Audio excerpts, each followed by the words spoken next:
I wonder sometimes if they're doing another calling. Uh-huh. Think they're watching the same serials, following the same protocol? You're not listening to a word, are you?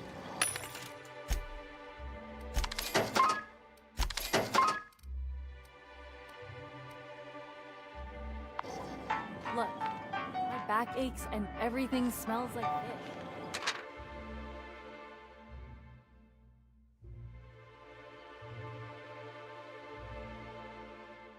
I just want to enjoy it.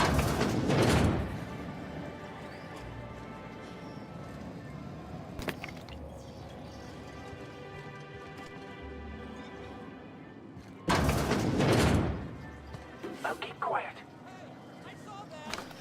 What do you think you're doing? Do what you want, I guess.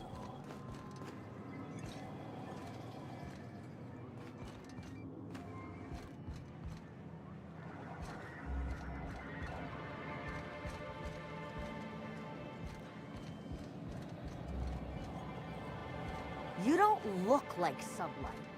Must be freelance.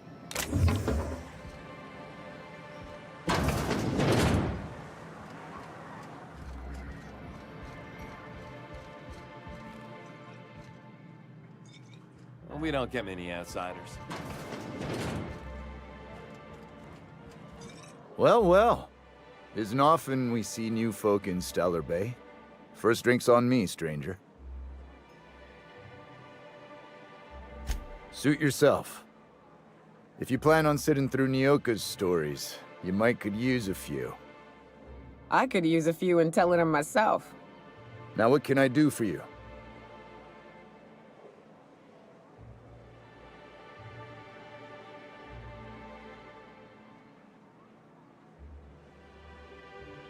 Not since Amber Heights. These days we have more leaving than coming. Off to join the Iconoclasts or some such.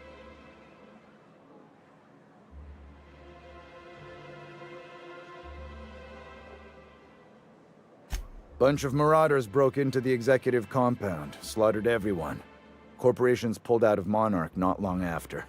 I thought everyone knew. But then that was 10 years ago. Still feels fresh to us every time we look at our walls, though.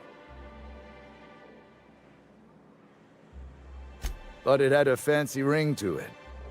Name's the first advertising anyone sees, after all.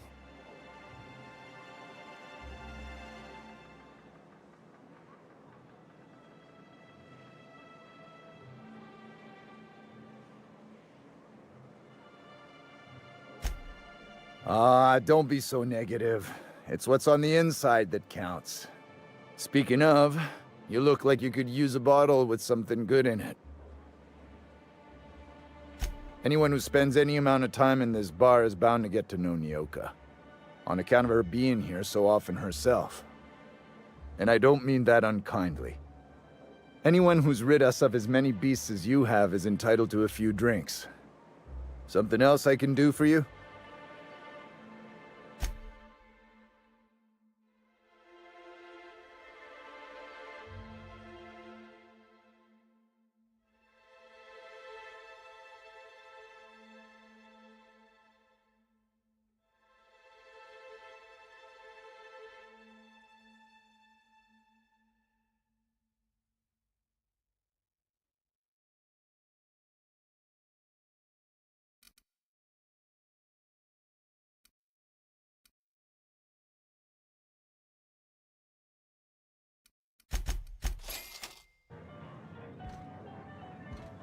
Something else?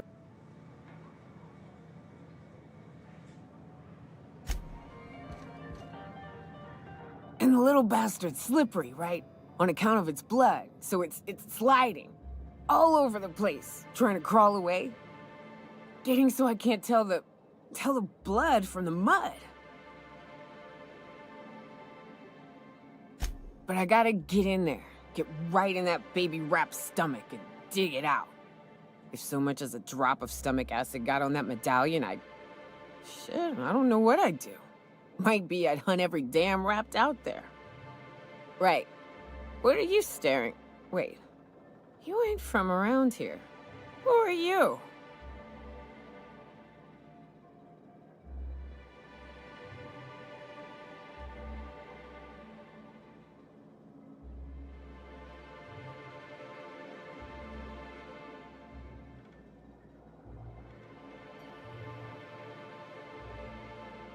If you think this is drunk, I gotta, you need to get out more.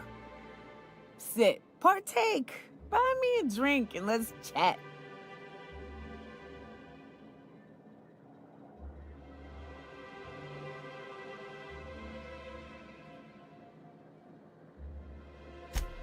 Another in a long line of damn fools trying to cut me off. I'll buy my own poison then. What are you doing in Stellar Bay, stranger?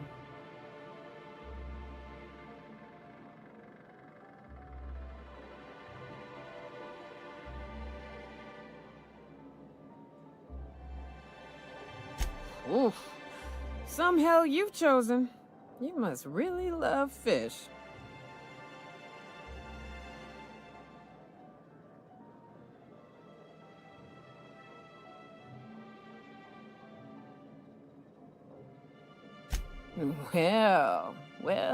Well. Let's get down to brass nuts then, shall we? Wait, that ain't it. Brass rats? Let's talk business. I'm headed back out there after I sober up. You want a guide sooner than that? You'll have to get me something to clear my head.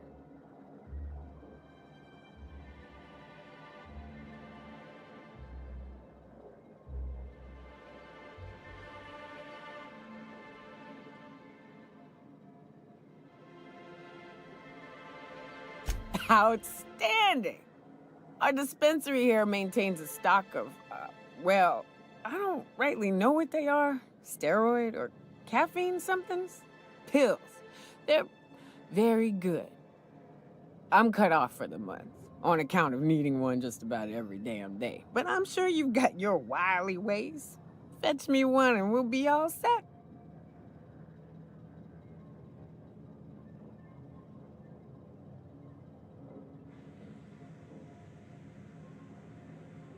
Well, they work. We got a deal or what?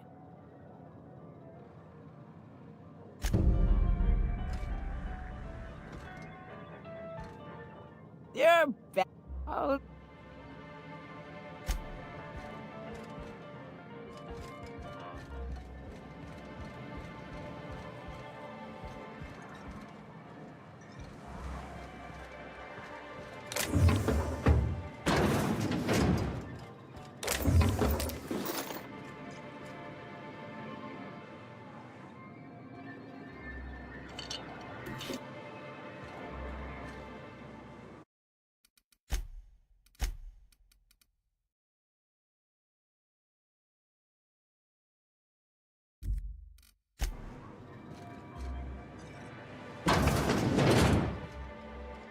Talk to Caleb. He speaks for all of us. Caleb's doing the talking. New face, huh? You from off-world?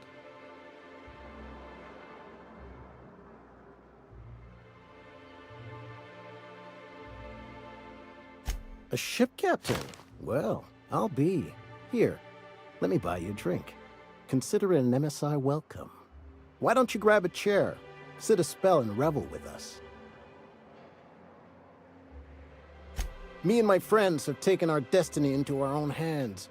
We're untethered, free of responsibility and worldly cares. Well, as long as we don't run out of bits. But until the windfall's gone, we're riding high.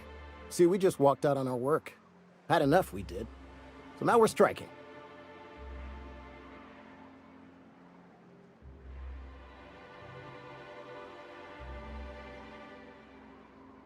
I don't see how. When Sanjar took over MSI, he tossed all the old corporate rules. We ain't required no more to work whatever job the company demands. Our supervisor, Velma, goes on and on about quarterly profits and meeting quotas. But that ain't what Sanjar promised us. Velma refuses to negotiate, so we're refusing to work. We won't go back until she agrees to pay us fair and proper. Us on Monarch, we're free from the board, you know? We have the right to lobby for better hours and pay. I wouldn't doubt it. You look like the type who tends to come out on top. Not like us cogs, trying to be the squeaky wheel but just getting deadlocked. It's been days, but Velma won't even hear us out. Maybe you could just make her listen to our demands. You would do that? We sure are lucky you decided to come up to the patio today. I knew drinking up here would be good for more than the view. Sure thing. What did you want to discuss?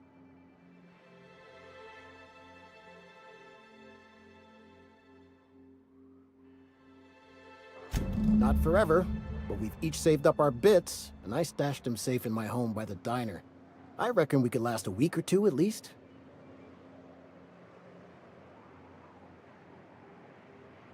If I knew that, I'd have tried it.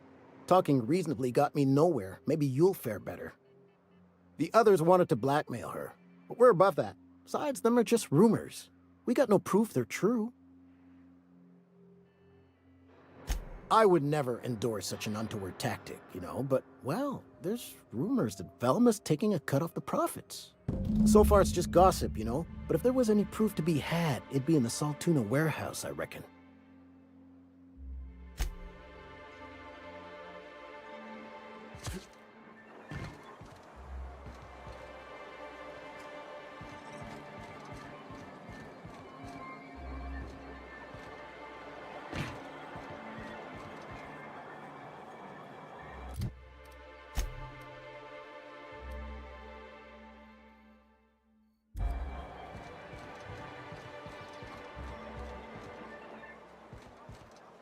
You don't look like someone. Wrap musk and canid eyes, right here.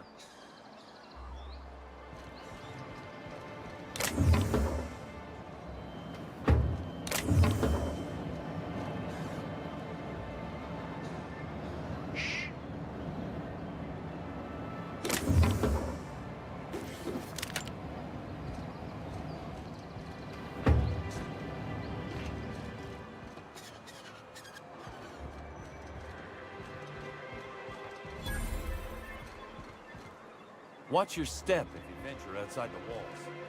We don't get many outsiders. Hello, stranger. Can I interest you in raptidon tongue? Or maybe some canid toenails? You look like a man who's looking for some mostly fresh animal parts?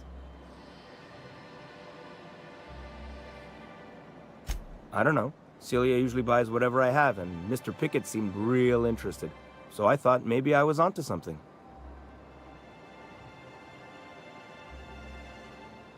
He came to Stellar Bay years ago, just before the board cut us off. Ended up stuck here. He was always real interested in our monsters. Mantiqueens, especially.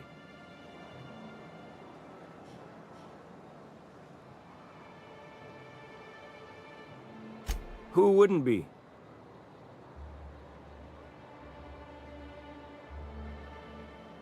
He kept talking about collecting a queen to take back to Terra 2. Didn't make no kind of sense to me. Mantiqueens won't let you collect them. Sure, they're real big. Hard to miss them. Well, I could send you to the same place I sent Mr. Pickett. But I haven't seen him in a few weeks. To tell true, I'm starting to get a bit worried about him. Tell you what, I'll tell you where I sent Mr. Pickett if you promise to look for him. Help him out if he's got himself in trouble. Fair deal? All right then. Leave town through the southern gate, the one right here, and head past the abandoned ruins. Last Mantiqueen I saw was in the wilds out that-a-ways. Could be Mr. Pickett still out there too.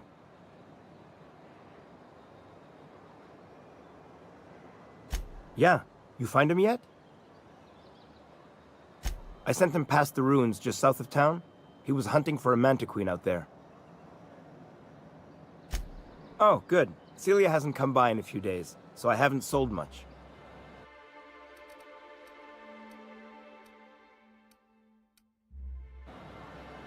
You look like a man.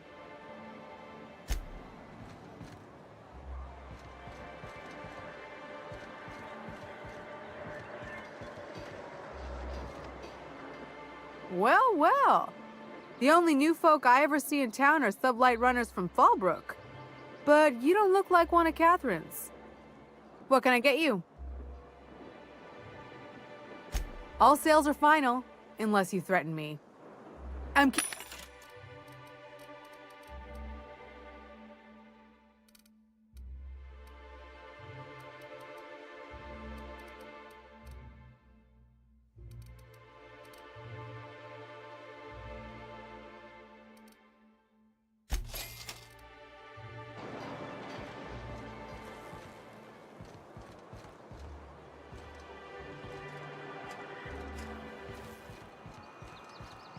Please, will someone help me? My boy's in trouble.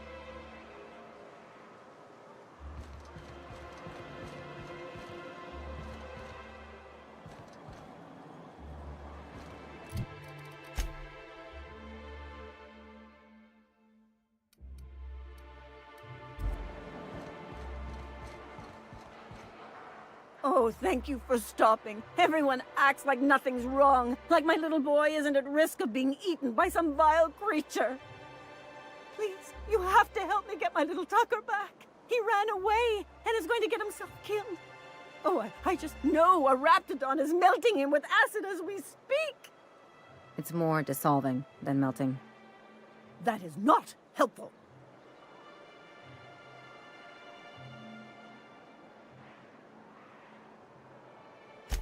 Don't you tell me to calm down.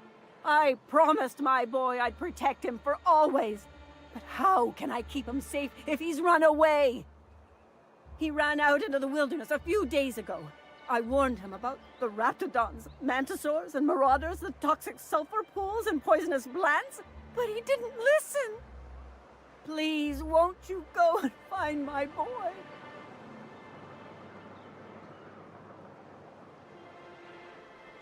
He's been pining for an adventure. Says he's tired of living cooped up behind the walls. But he doesn't understand how dangerous it is out there. I warned him. A raptidon would snap him up first chance it got. I just know one's ripped his arm off and is gnawing on his sweet little fingers. He should have listened to his mama. I promised I'd keep him safe here with me.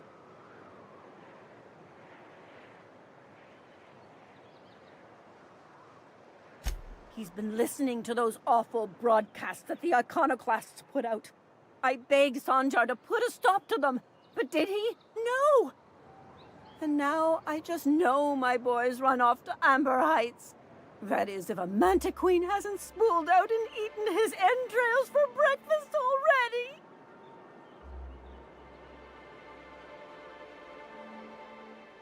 That old settlement, southwest of Stellar Bay. I don't know which is worse, the thought of my son shacking up with the nutty iconoclasts, or that he never made it. Sprats could be nesting in his rotting body alongside the road as we speak. Or maybe marauders got him, pulled all his teeth out, crushed him into their drugs and made him snort them. Oh, the things that could happen to my sweet baby.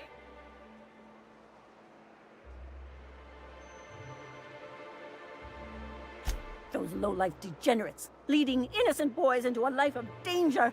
Oh, they make it sound so exciting. Like it's noble to risk it all out there, fighting for the greater good. How noble is it to worry your loved ones? Not at all, I say. But still they preach their sermons of anarchy and rebellion to anyone who listened. If they weren't holed up in Amber Heights, I'd knock them all upside the head. Well, I guess I can't ask you to leave the town walls for free. It is deathly dangerous out there.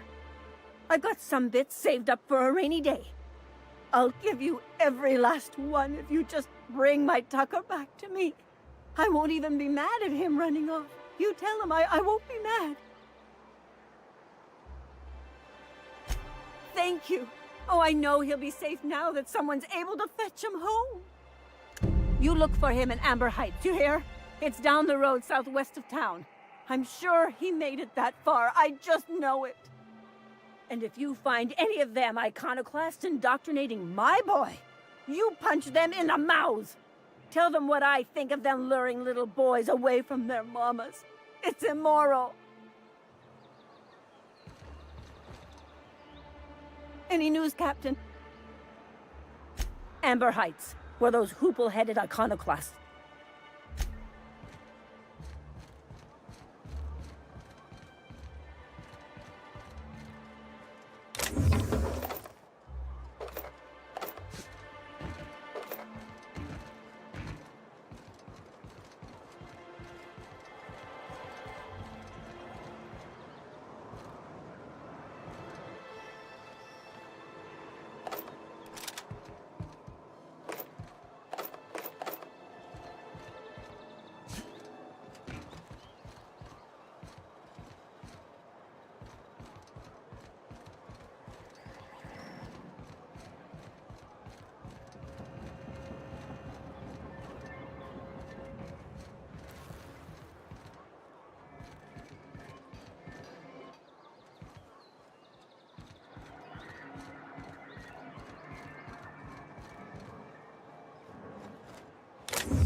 Watch your step if you venture outside the walls.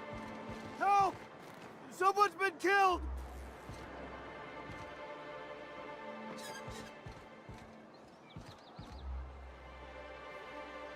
I think I'm gonna be sick.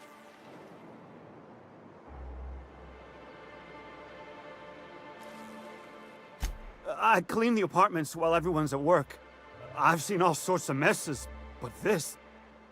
If you're going into the apartments, do not go into the lower one on the right. That's where the body is. Now, if you'll excuse me, I need to go contemplate a hot shower. The body's in the first apartment on the right. Got any news from the rest of Halcyon?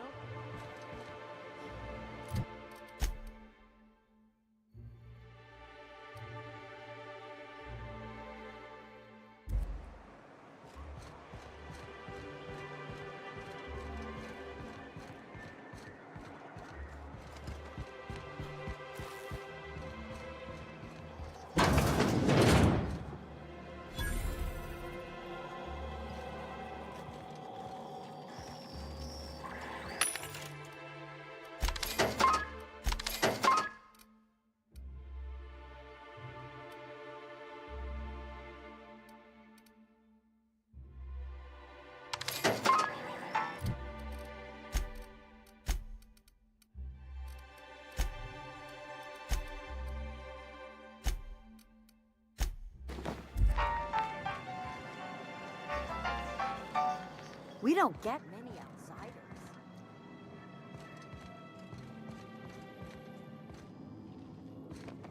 Watch your step if you venture outside the walls.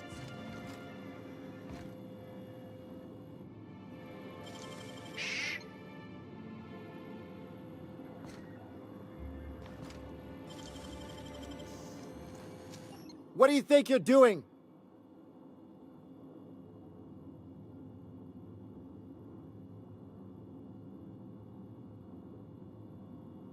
I don't have time for this.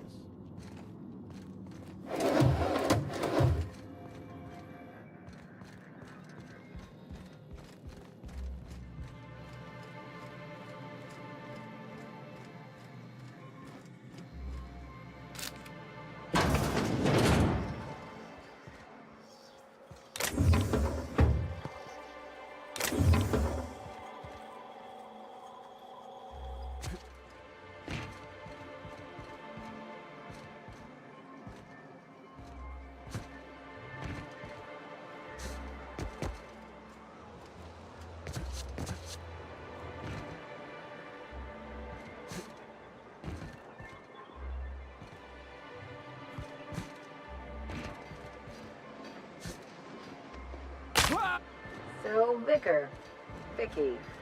Can I call you Vicky? Absolutely fucking not. Well, Vicar, you sure curse an awful fucking lot. Look who's talking. I'm not a fucking priest. Thank the architect for that.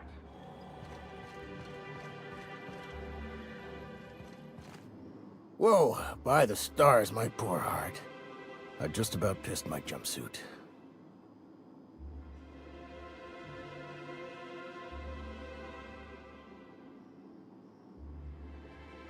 Because there's no shame in having overactive bladder muscles, all right?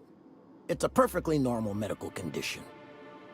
Sure, for lily-livered cowards, in my medical opinion. You sound like a terrible doctor. It's more of a hobby these days. See what I deal with? This place is enough to try anyone's nerves.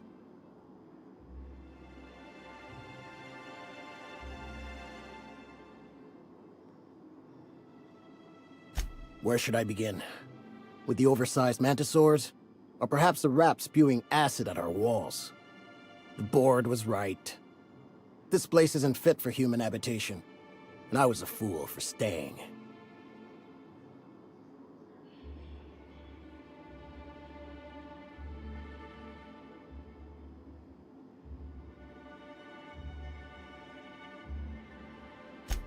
Sanjar, of course.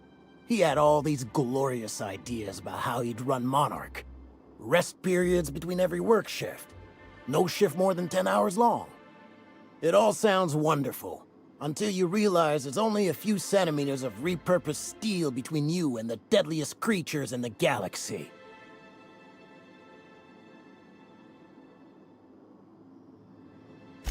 That's what she said. There's truly no end to my suffering.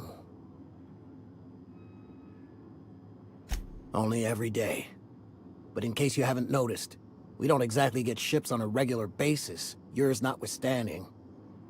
And even if I did scrape together enough to buy passage out with sublight, which would mean reaching Fallbrook without getting eaten, shot, or dissolved into green goop, what then?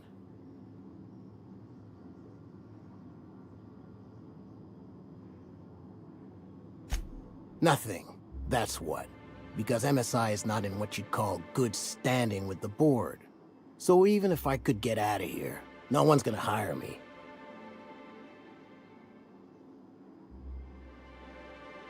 Was there something else? Or did you just want to mock me? And even if I... No. Even talking about it has my blood pressure up. I've really got to stop. Lucky you.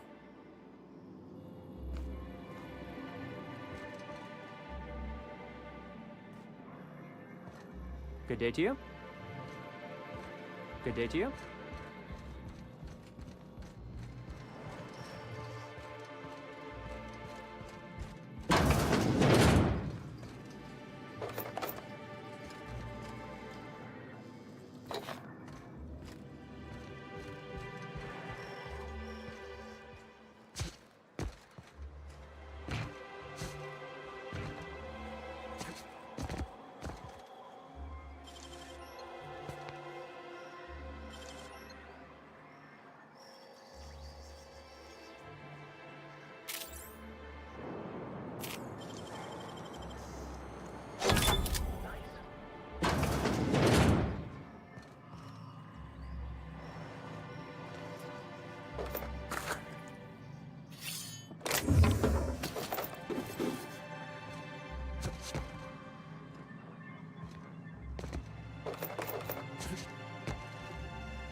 Whatever you do, don't mention tossball to Isaac. You'll never hear the end of it. You know, I haven't seen it. If you've gotten stuck in an hour-long rant about mostly colonists,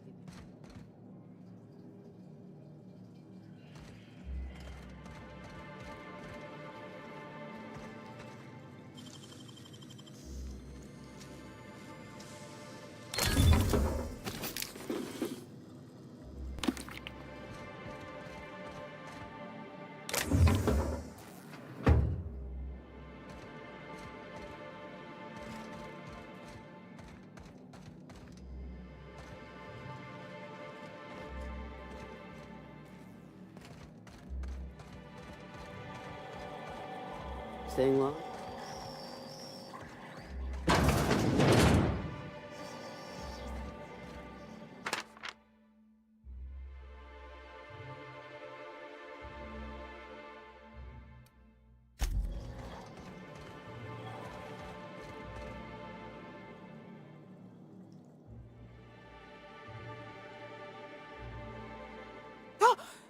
You startled me. Don't sneak up on a person like that, huh?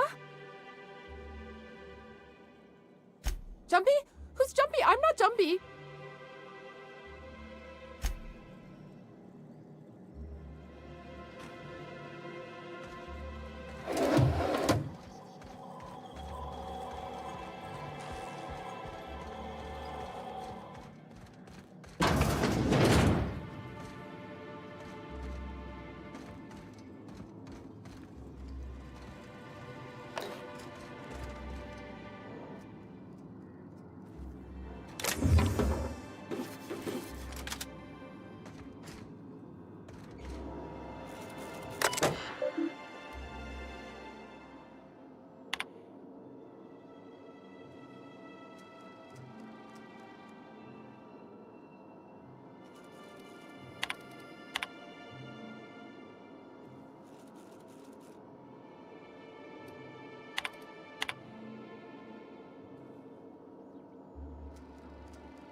Not much I can do for this guy.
rest of Halcyon?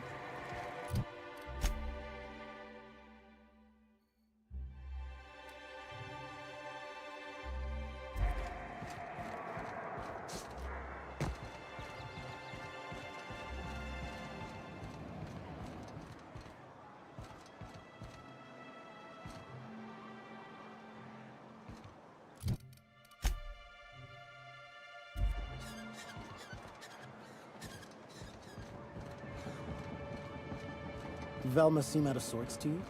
She's always cranky. No, I mean, more than usual. Good enough. I made it a point to stay out of her way.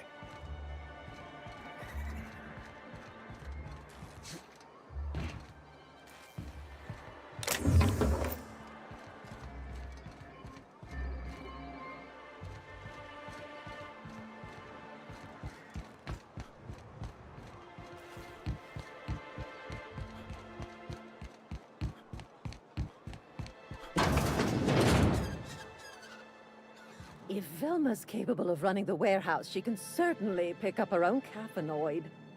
Don't be so hard on her. With Brax missing, she's working doubles and needs a little edge. Very well, dearie. But you stop by anytime you like, hmm? Thanks, I'll keep that in mind. Velma's gonna be extra cranky if she doesn't get her caffeinoid. Sorry, I've got to get back to the warehouse.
Hello, dearie. Why, I don't believe I've seen you before. And with sweet cheeks like those, I'd remember. Quite the bedside manner, lady. Well, it's so rare I get the pleasure of new company. What can Auntie Abigail do for you?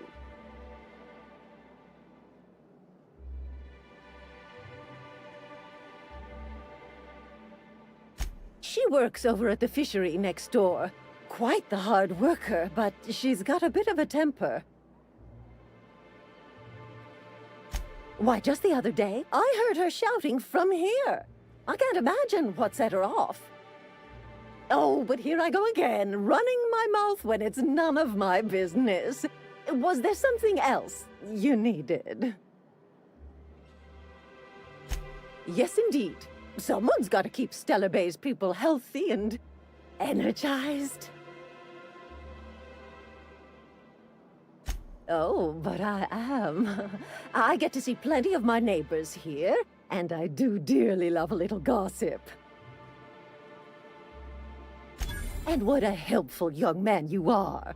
Nothing like a little pill to liven up the spirits. Whiskey helps, too. Please leave medical advice to the professionals. Now, dearie, who's this pickup for?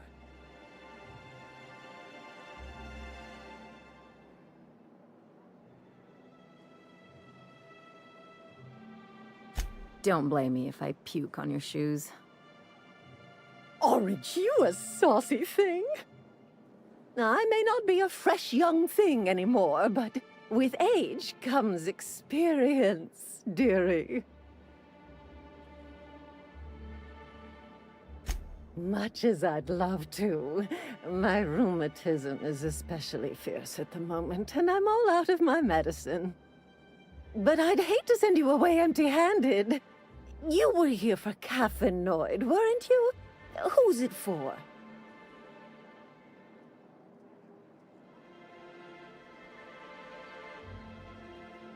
Now, there's no keeping secrets from Auntie Abigail.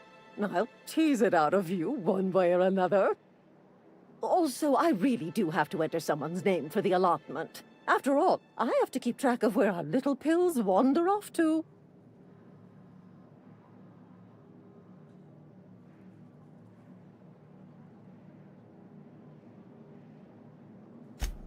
Indeed. Now, how about you tell Auntie who this pickup's for?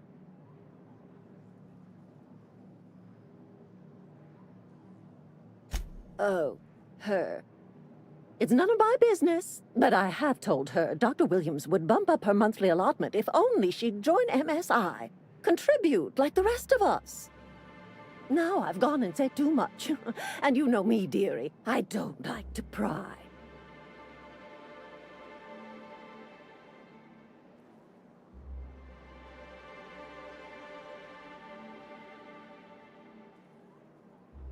I'm afraid it'll be the better part of a month. Our dear Nyoka tends to exhaust her supply rather quickly. Believe me, there's nothing I'd love better than to help you, but there's not much I can do. Dr. Williams managed the town's allotments from his terminal upstairs. Even I can't access them.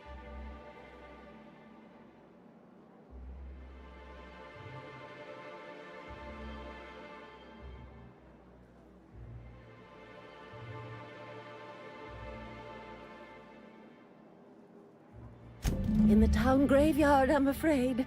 Poor man was always searching for the flower of enlightenment. On the way, he tried some rather daring substance combinations.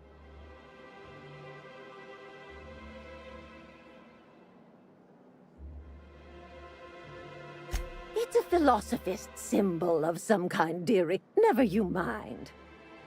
The graveyard's near the southern ruins.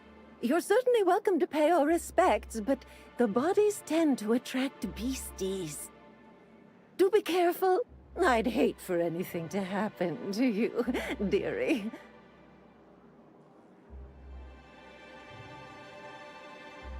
Oh, you flatter an old woman. Me, I'm just here to be a pretty face for the customers. And to keep an extra key to the supply room, for all the times Dr. Williams misplaced his.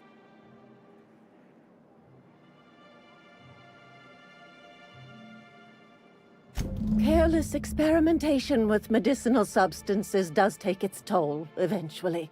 But until then, it's lots of fun. Episodic pharmacological delirium is no laughing matter, young lady.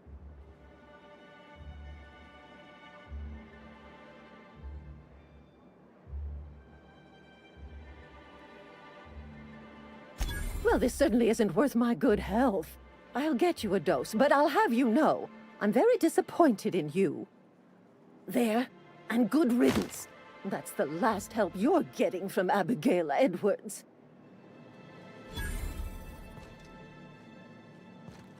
I have nothing more to say to you, young man. Quietly now.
You don't look like Sublight. Must be freelance.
you're the new face. Wow, you must be up on all the latest tossball games.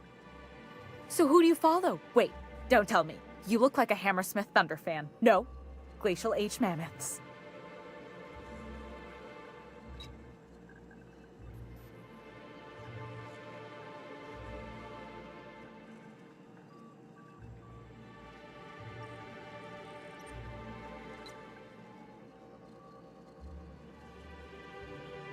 Everyone needs a good diversion. That's what keeps you from thinking about the marauders outside town. The raptidons chewing at the walls. Tossball's just about the only good news we get around here. When our frequency's not too clogged up anyway. So, what can I do for you?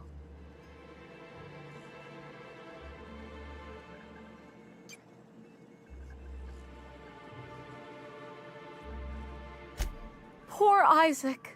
I was wondering why I hadn't seen him in a few days. I'd really like to help. Isaac was a sweet fellow, even if he did have terrible teeth.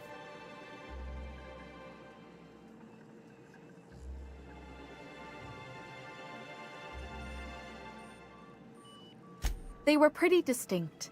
Monarch doesn't exactly have a thriving dental industry, and Isaac seemed to get stuck in all sorts of bad habits, dietary and otherwise. Sometimes he'd drink purpleberry punch by the liter, other times he'd keep betting on a losing team. Started owing the wrong people money.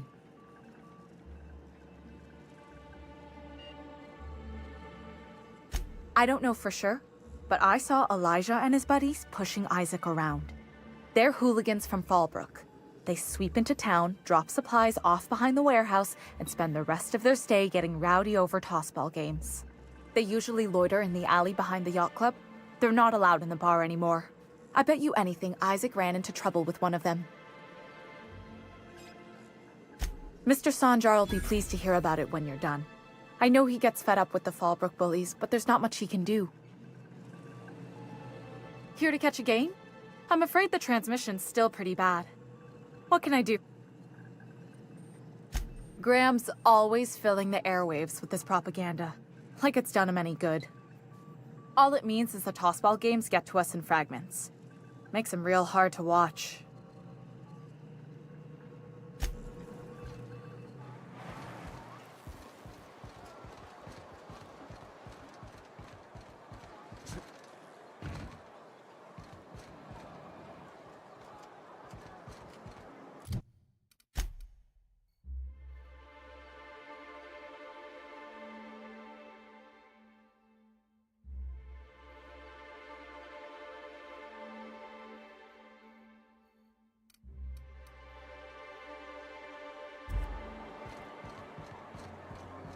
Smells like wrapped in here.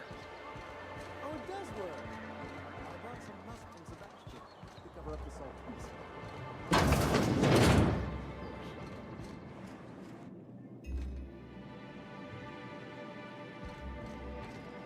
Look, I don't... Oh, sorry. For a second, I thought you were Grim. Wouldn't mind smelling like Saltuna. Sell more.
Look, I don't...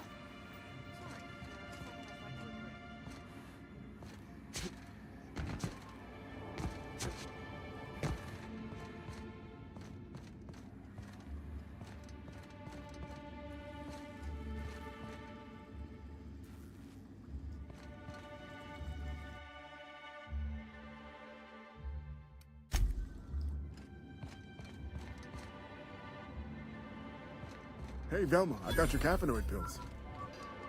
You're a lifesaver. Hope Abigail didn't give you a hard time. Just the usual.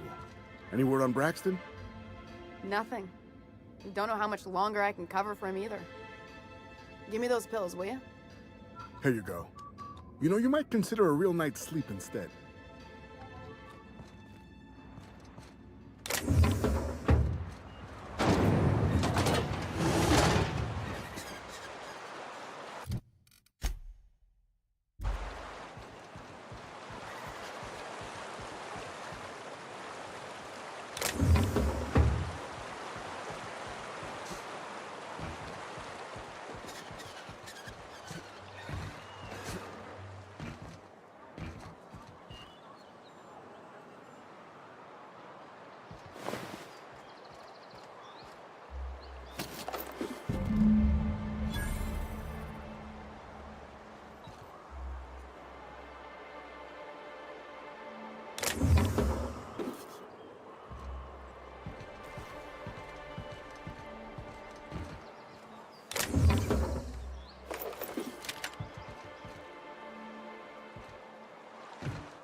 If you want to talk to the boss.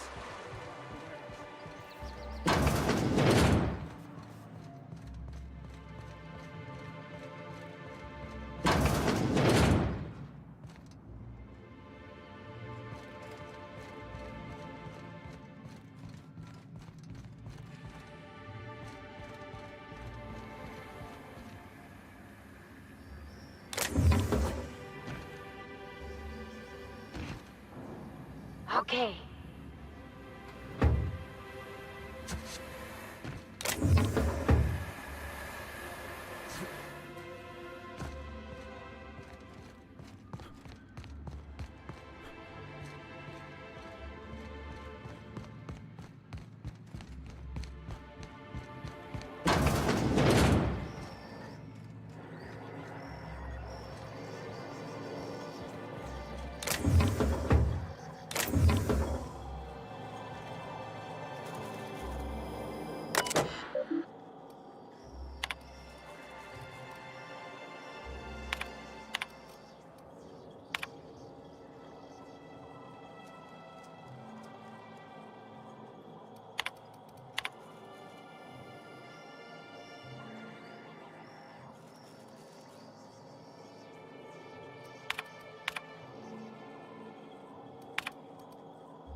Plenty of work to do, especially with so many no-shows.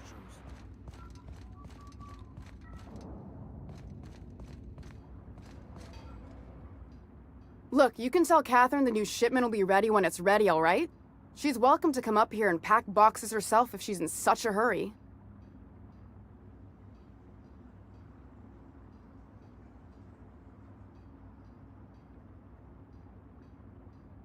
Sorry. Seems I got my cables crossed.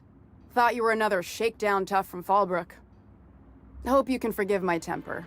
This job has been running me ragged lately.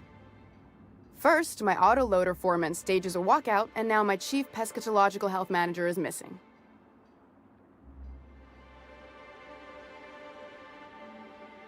Braxton. He's in charge of getting the fish fat, but also making sure they don't get too many tumors. He's a real wizard with pharmaceuticals, but he has creative notions of working hours. Comes with living in a free colony, I guess.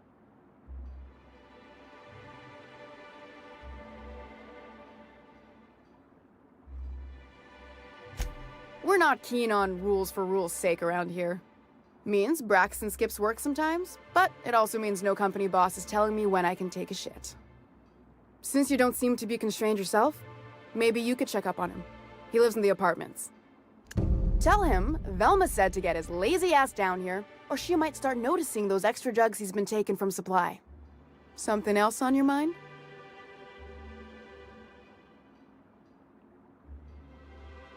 Stealing's such a nasty word. Let's call it skimming. And yeah, let's just say I've noticed the stereobiotics we use for the fish would get used a little faster on Braxton's shifts.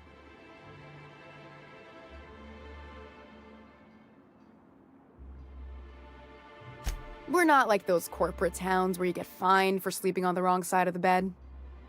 Besides, the Spacer's Choice stuff we use is cheap enough. And Braxton knows how to get the Saltuna, fat and mostly tumor-free. Sublight boss out of Fallbrook. Handles most goods that come in or out of Stellar Bay. Has a mouth like a Ground 6 Spacer.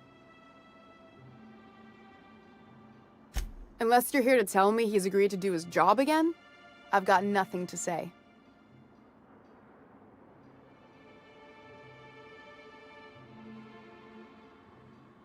Tell him to complain to Catherine in Fallbrook, not me.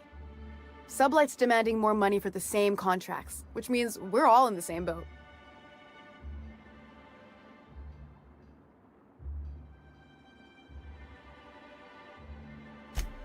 Hard workers? They turn dials and flip switches.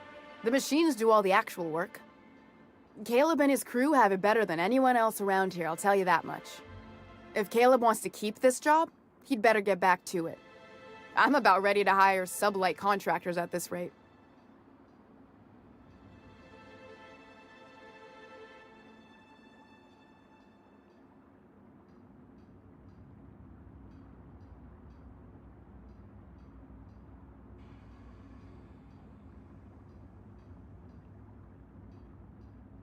For running me ragged while he takes an extended leave at the bar? Not on your life.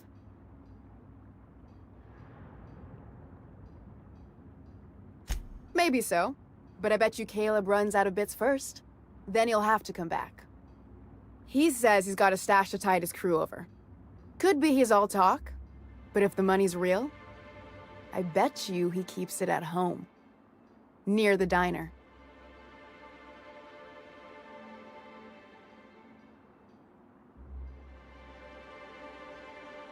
Yeah, and did you miss the part where I'm working doubles to cover for everyone who decides not to show?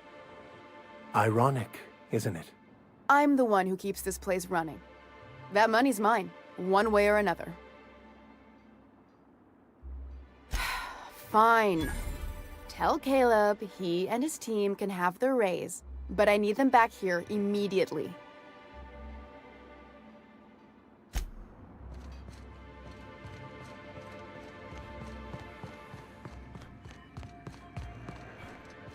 I hear those rich people in the Byzantium pay a handsome bit for rotten musk. Bet they also pay to make it stink less.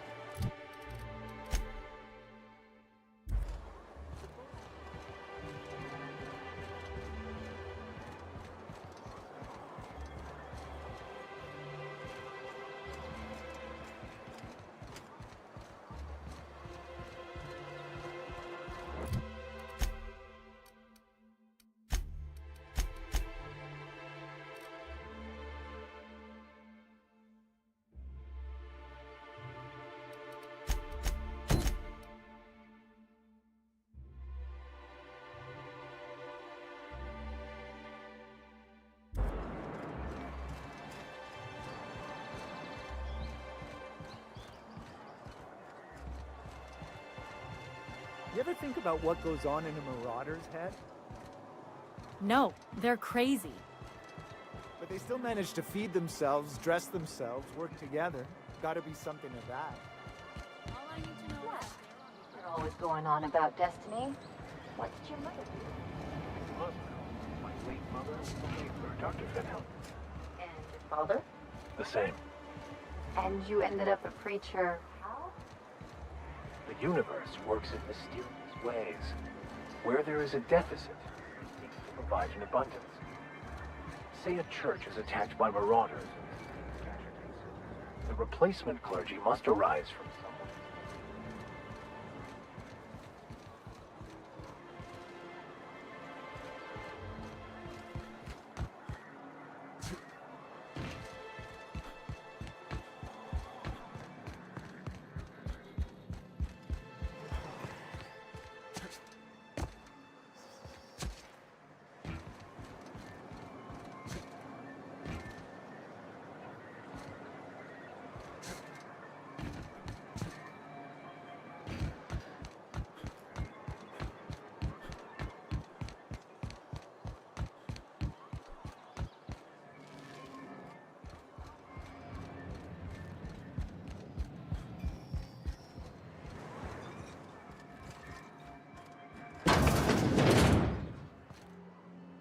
Why don't you grab a chair, sit a spell, and revel with us? Got an update for us? We can't afford to sit this out for too much.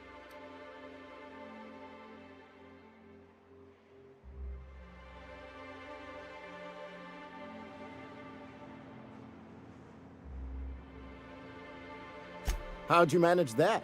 Wait, never mind. If I question it, it'll turn out not to be true. Besides, I never follow how you got Velma to part ways with the bit card of her own accord. As agreed, here's your compensation. Ain't a lot, but I hope it shows how much we appreciate all you've done.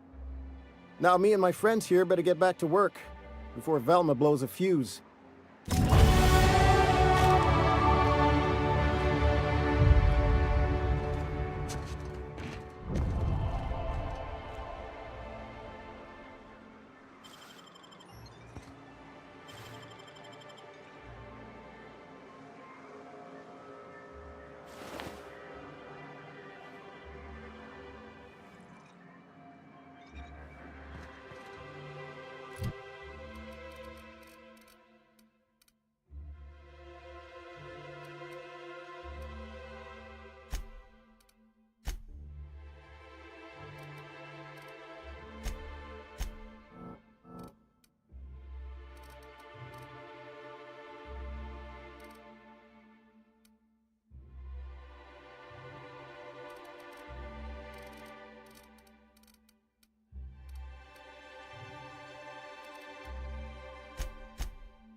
You're back.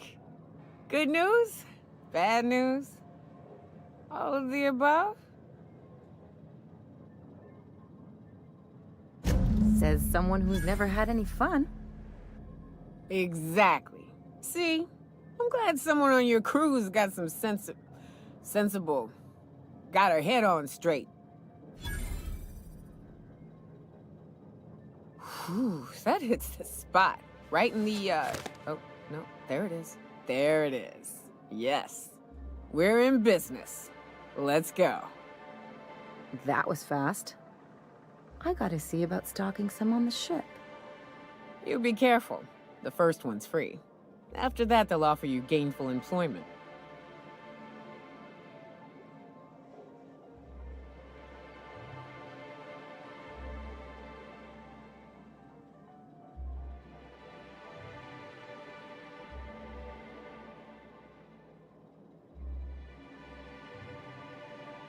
Great. Where to? Oh, Hiram? I ain't checked in on that man in an age. He's running the giant radio tower we lovingly call Devil's Peak. We'll be going south and west, mostly along the road till we're past Fallbrook. Out there's a western slope that'll lead us through some fun. You like hunting, right? That's fun. If you're more of a spelunker, Rotting River will take you into the mountain caverns. We can discuss options when we get closer. That said, 3's already a crowd. I don't mind waiting somewhere until you got a spot open.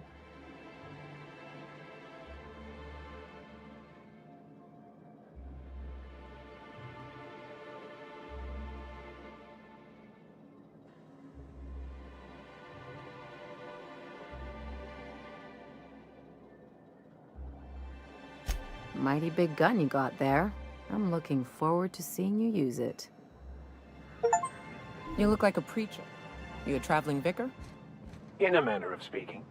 Stellar Bay had a vicar once. He took it upon himself to convince Graham's folk to come back to the corporate fold. Kept making the trip between the city and Amber Heights by foot. Kept getting himself into all sorts of scrapes. Day came when I found a book of his in the middle of a rapt encampment. And still gripping it, too. The plan unfolds as the plan unfolds. To vicar and layman alike. What's up?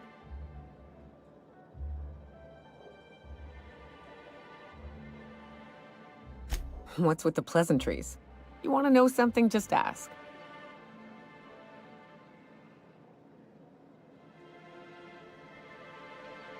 I don't have a single spot I call home. Wherever I can sit in peace with a bottle is good enough for me.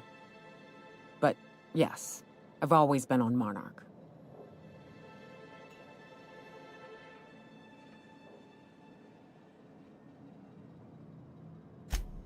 It ain't exactly easy to hitch a ride off planet, Captain. And besides, I hear Terra 2's all corporate. The way folks talk about the board and their ilk, think I prefer the beasts.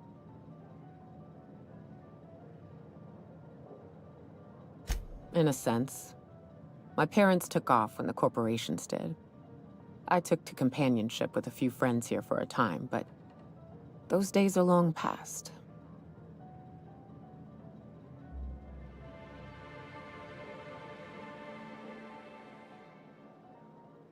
No, we weren't close.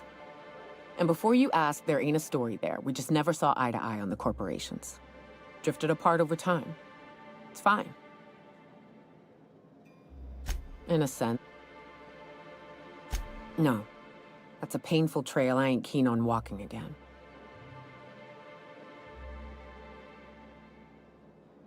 No. I'm not saying more on the subject. What's up?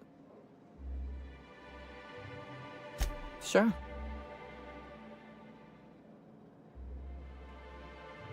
Yeah. At first, we all thought it was about damn time. I don't know if you've noticed, but Monarch ain't exactly easy on the spirit. Then it got uglier than a rat eating a sour grape.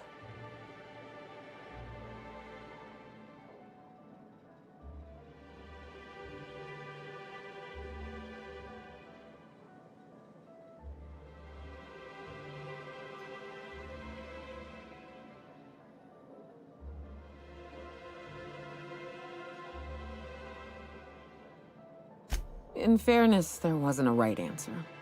It wasn't a protocol for get the hell off this planet. Or if there was, nobody followed it. Everything that could have gone wrong did. Townships were promised evac shuttles that never came. Overland routes were attacked by marauders and wildlife. Supplies went missing, our equipment started corroding on account of the sulfur in the air. It was a fine mess.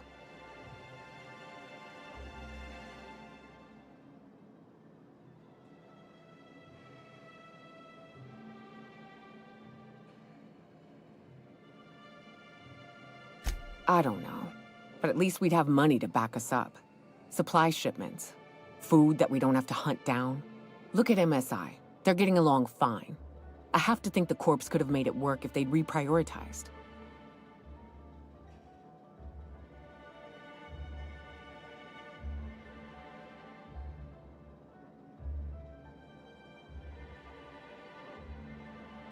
I'm not sure we need anything, Cap.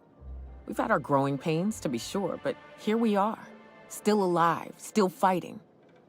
Long as nobody goes around trying to dismantle the whole thing, I think we'll be fine. Progress requires structure. Nobody's gonna build a sewer pipe or a road if they don't got a boss telling them to. The bureaucracy's necessary.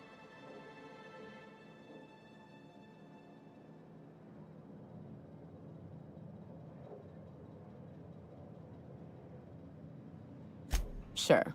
Then the next time they want to build a road, they'll charge tolls to recoup the costs. Then they'll hire someone to help them build another. Before you know it, they've got themselves a staff. Pay checks, seminars on the best road building standards and practices. It always happens eventually, Captain. May as well embrace it. What's up? Sure. I didn't. I was born into security detail, and when the corporations abandoned this place, I stayed. I mean, I wasn't sent off to school like I should have been. I was born here, and my parents kept me. Raised under the monarch sky. Been breathing sulfur since I knew how to smell it. This place is all I know. You want to know something? Just ask. All right. All right.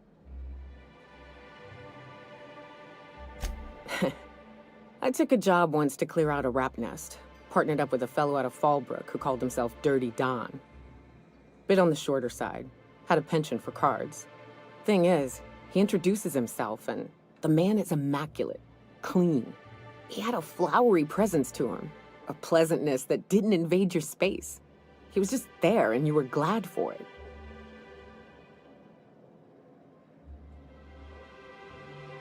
When we set out to hunt down the Raptidons, I found out firsthand where his nickname came from.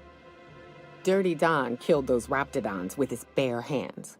His bare fucking hands, Captain. He was a whirlwind of grotesque primal fury. In the end, he stood drenched in blood over the entrails of a dozen Raps. If he had a scratch on him, I wouldn't have been able to tell. It was glorious.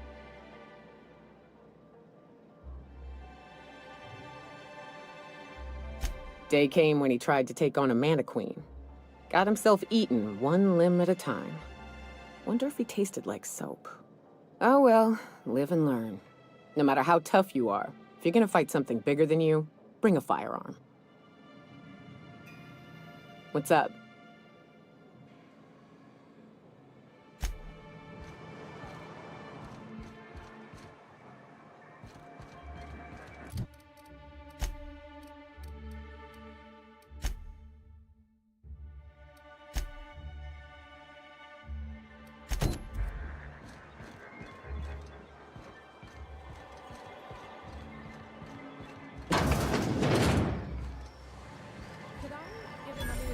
Mr. Nandi?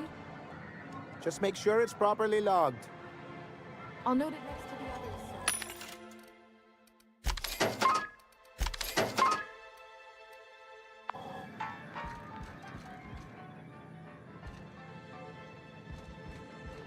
We're not the best equipped, but scouting for rats keeps us on our toes.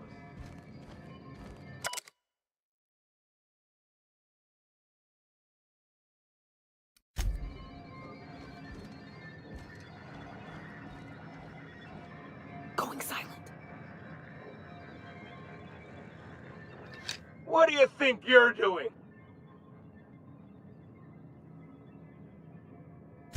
Just don't make more paperwork for me, all right?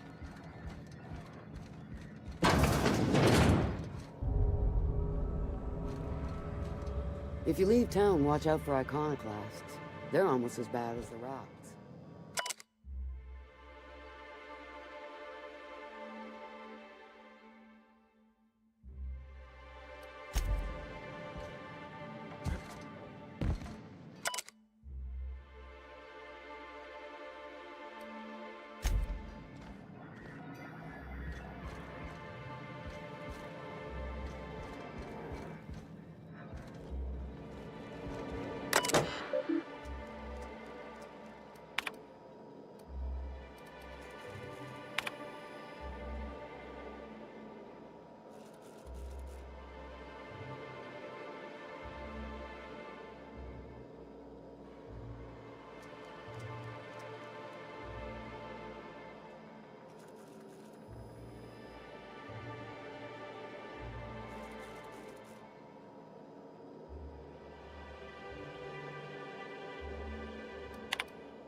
Greetings, and welcome to Monarch Stellar Industries, producers and purveyors of the finest salt tuna in Halcyon. What can I do for you today?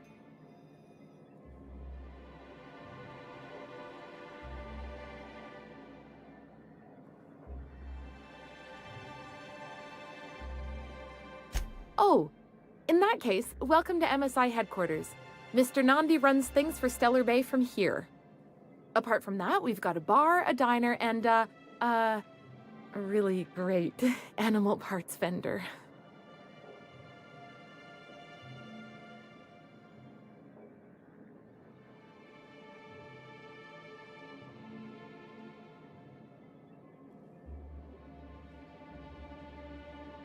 Raptidon acid some days.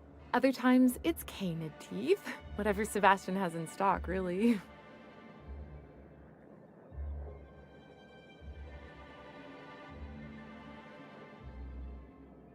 So I can talk to him, of course. He doesn't get going about much else. Sort of the strong, silent type. Unfortunately, my apartment's kind of filling up with his stuff. And some of the neighbors are complaining about the smell.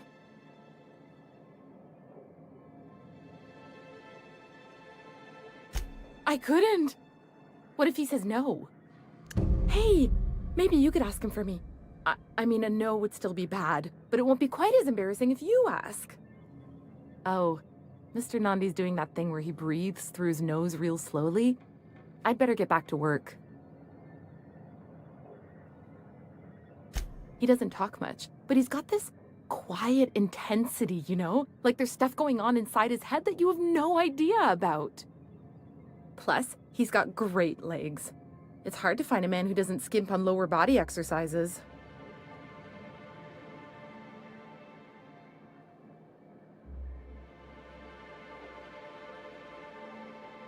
You think that's what I'm looking for? You're funny.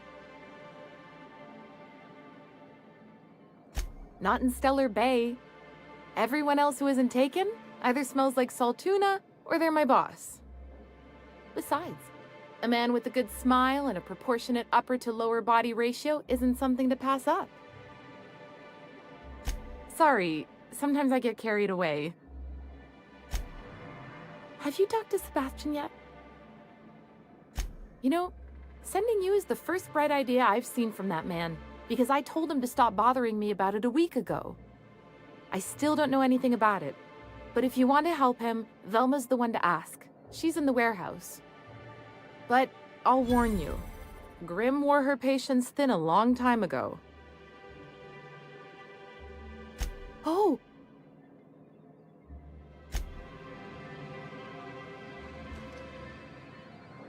Well, new business turns up at last.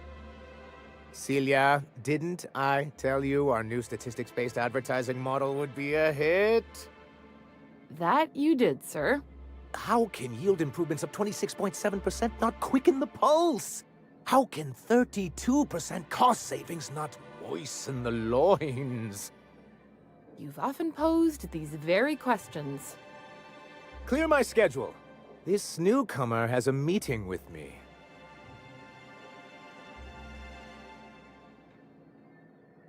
Celia, will you make a note of that for my self-review? Very generous. Noted. But not so generous I can't drive a good bargain. Now, who sent you? Rizzo's, perhaps? Or Auntie Cleo herself?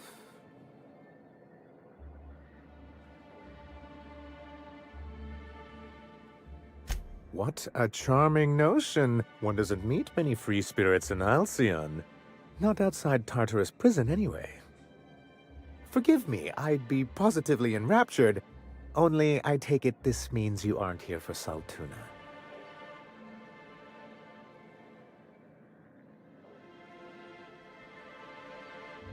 Oh, a shame.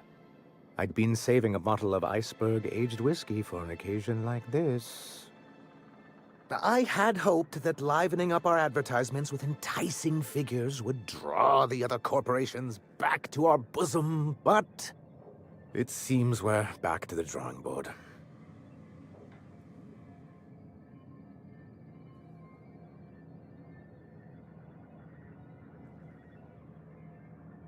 Surviving alone isn't as easy as it looks. Thanks to the so-called hazard clause, Monarch has been cut off from the board's resources and protection for 10 years now. So-called is right. We've got our hazards, but we're still here, damn it. The board took off without so much as a thought for the folks left behind. Something to be said for perseverance. I endeavor to persevere myself. Now, we've kept ourselves in business by trading with individual corporations, but given the off-the-books nature of those transactions, such arrangements are precarious.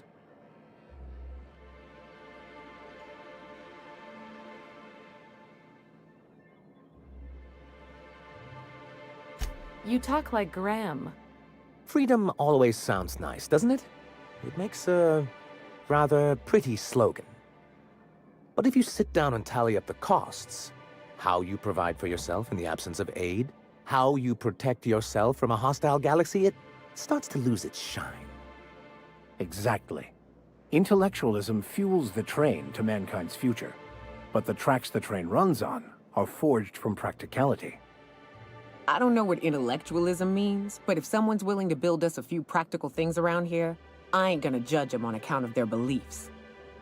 Yes, it's as though the good vicar has plucked the very words from my brain.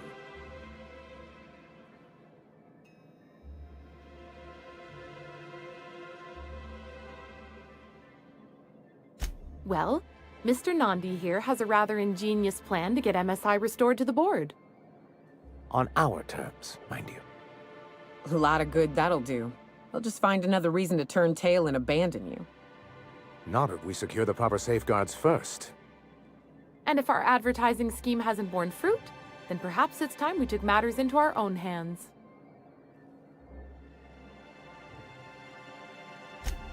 It's true, our Celia is an alarmingly competent middle manager.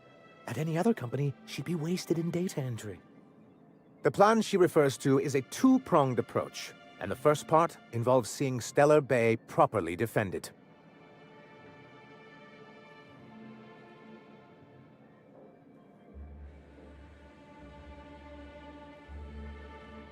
Not long, but the devil is always in the details.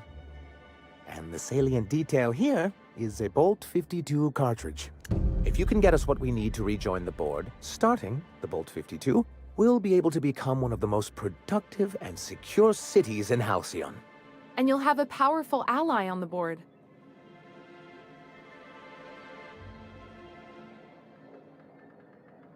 Why, one of the strongest defenses in Halcyon. An extremely powerful ordnance.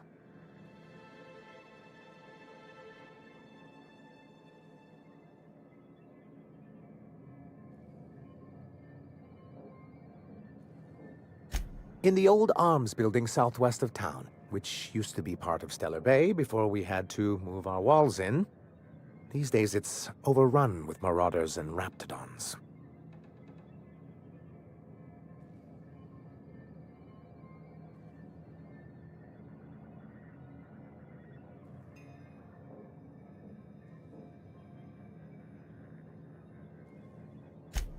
So taciturn, so dour. I'll be waiting with bated breath. Oh, and while you're at it, there should be a terminal in the arms building with some dangerous information. Perhaps you could delete it so it doesn't fall into the wrong hands. What can I do for you?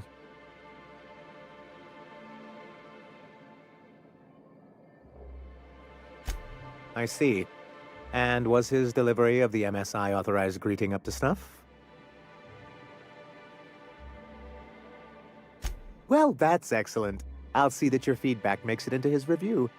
What else can I do for you? Then it's good that I keep such meticulous notes.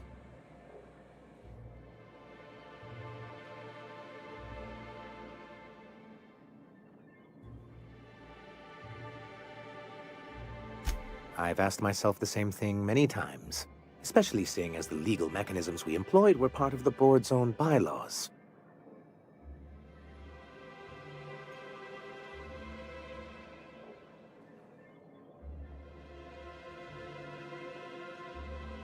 Not intentionally, though that's technically true.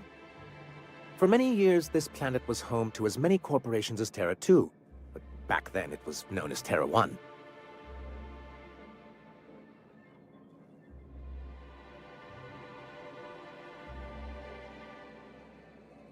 As you may have noticed, this planet has more than its share of hazards. That ain't fair. They didn't leave on account of the hazards. They left on account of their cowardice. The hazards just gave them a reason to put to paper. Sharp as ever, Nyoka. And as the other corporations began to tally their losses, they decided to pull out.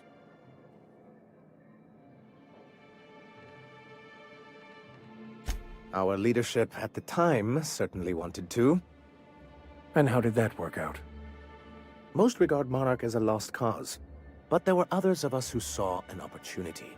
The chance to improve working hours and conditions, to reform MSI from the ground up.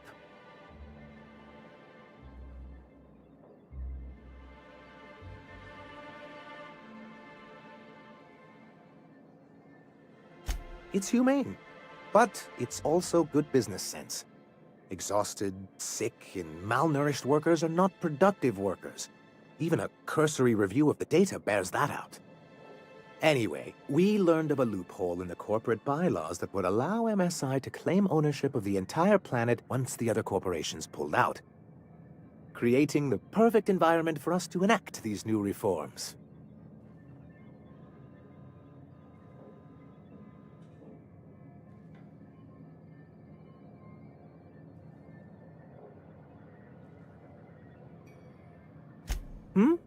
Oh, well, there were surely other junior executives with more open minds, though none of them had the temperament to handle the paperwork.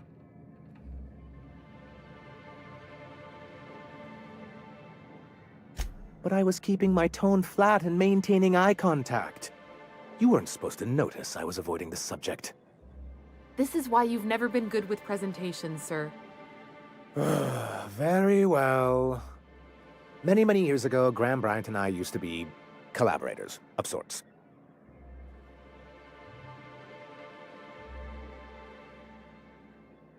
Graham Bryant. He leads a group of extremists out in Amber Heights. But he used to be as much a part of the corporate machinery as any of us. Much as he likes to forget it. Indeed, for all the good it did. MSI's then leadership wasn't enthusiastic. They insisted we'd be relocating to Terra 2, along with everyone else.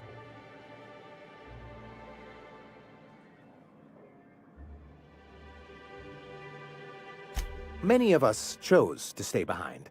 And as the most senior executive remaining, I ended up in charge of what was left of MSI. I moved forward with our planned reforms, as well as our strategy to assume ownership of the planet. Yet not long after I renamed it Monarch, the other corporations dislodged us from the board and began an official campaign to paint us as lawless savages.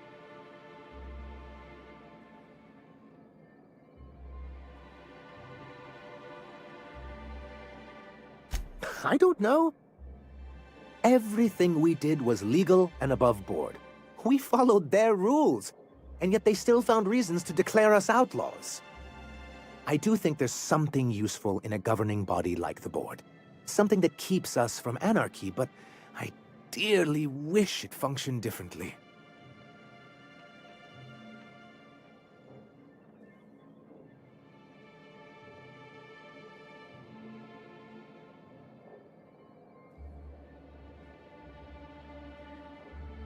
He and his followers call themselves the Iconoclasts. Lawless anarchists, all of them. If anyone on Monarch deserves the reputation the board's pinned on us, it's them. I will admit, I am keen to meet their leader. Well, be careful what you wish for. Graham has a habit of ruining everything, and everyone around him.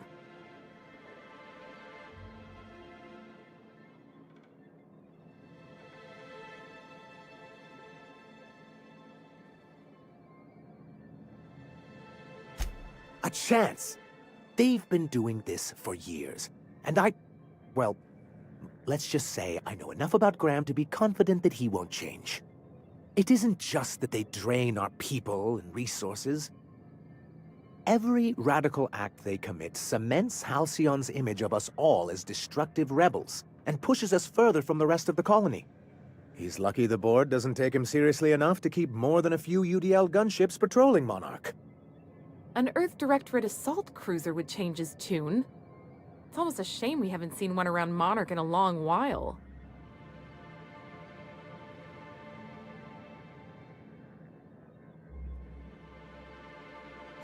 As far as I'm concerned, the less said about Graham, the better. Graham seemed like a reasonable man years ago. We both agreed that MSI's treatment of its workers was untenable. I thought reforms would be enough.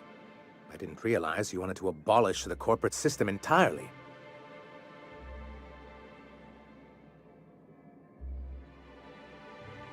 Why wouldn't anyone? They own nearly all the resources and infrastructure in Halcyon. Without the board, chaos would overtake the system. Working within the established order isn't a principle to snub one's nose at, Captain. Yeah, that'd go a long way toward rebuilding our homes. To be on the board is to be part of the colonial community, and being cut off means slow strangulation.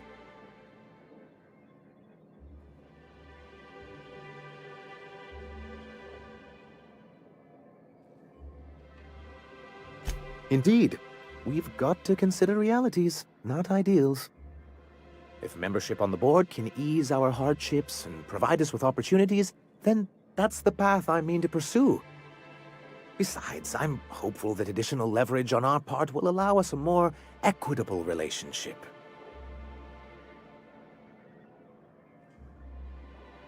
Don't get ahead of yourself, sir. Yes, it'll be easier to explain once we have the Bolt 52. My hope is to maintain the reforms we've managed here, and who knows? Perhaps once we're restored, we could spread them to other corporations. It's straight bullshit is what it is. A fabrication rich folks use to preserve their investments, by leaving a lot of people here to die slow. Nyoka has the right of it. It's a legal provision that gives the board the authority to cordon off any planet or location that it deems dangerous. A necessary evil for the greater good of society. That's exactly how the board describes it.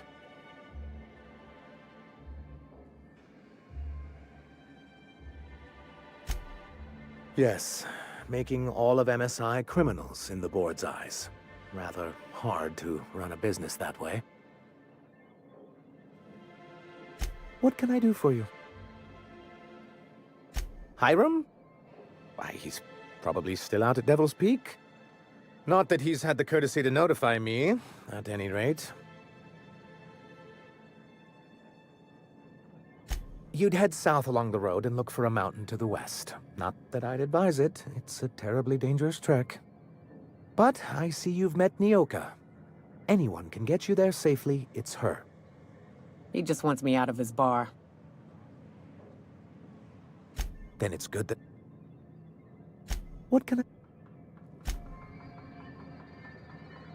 Well, I see you've had a sobering effect on our friend Nyoka.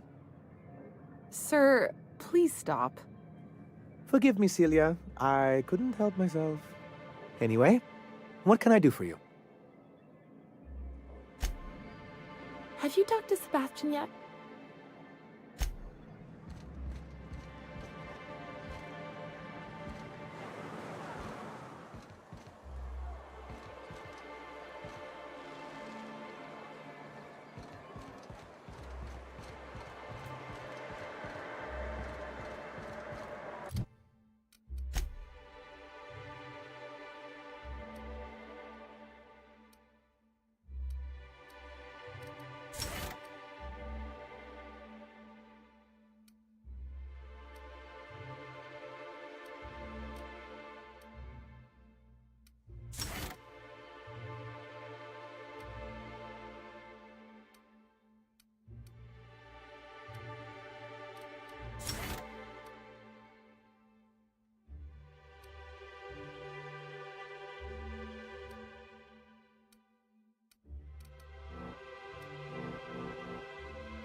Velma seem out of sorts to you?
It's always cranky.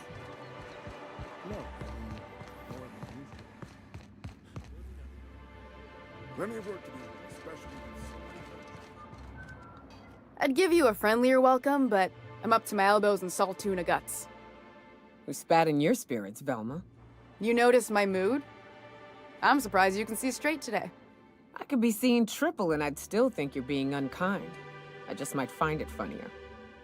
Will you try wrangling half a ton of dead fish with decades-old equipment and see what it does for your disposition?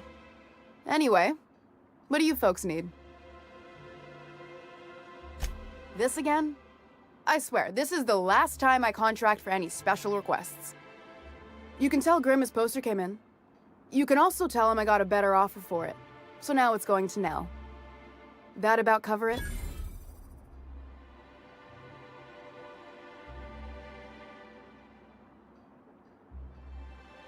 She runs the betting parlor across the way. Nice professional lady. She asked me about the poster once. Just once. Made a real generous offer, too. Damn right it is.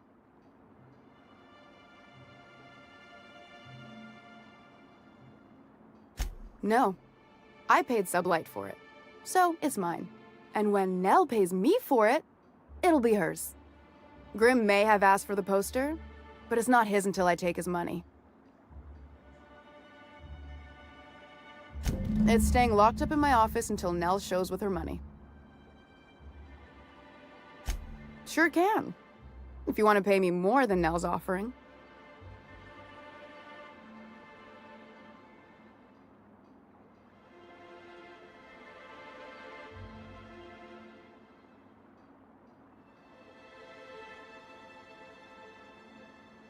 Sure. And once you finish helping me, then we can talk about the poster. Sure can.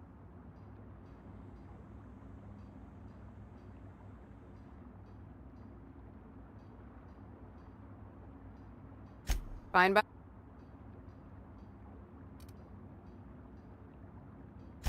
Sure can. Fine by.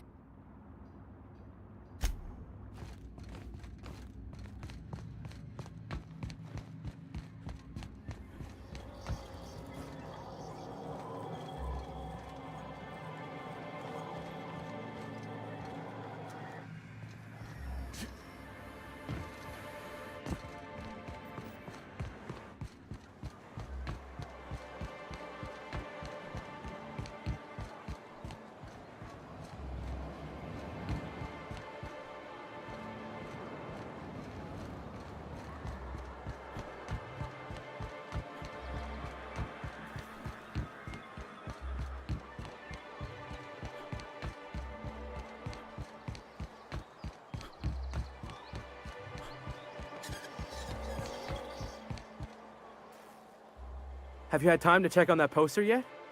I keep wondering if it's come in. That don't seem fair. I was the one who asked for it in the first place. You think maybe you could talk to Velma, see if she won't change her mind?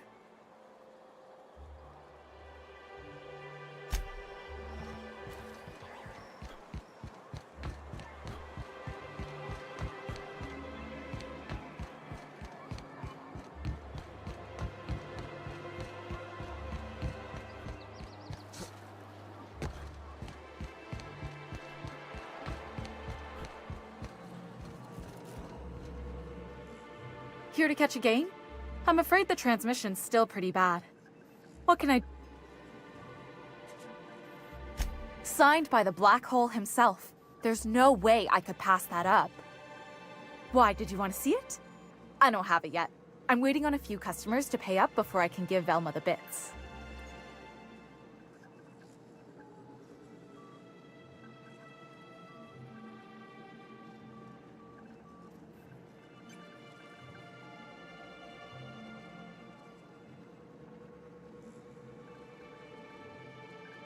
You mean dopey landing pad Grimm?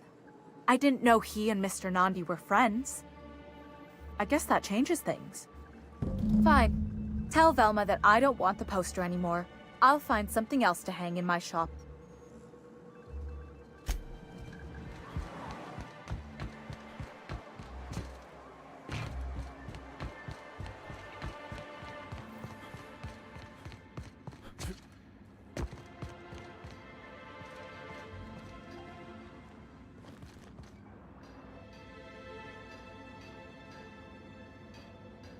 I'd give you a friendlier welcome. Sure can.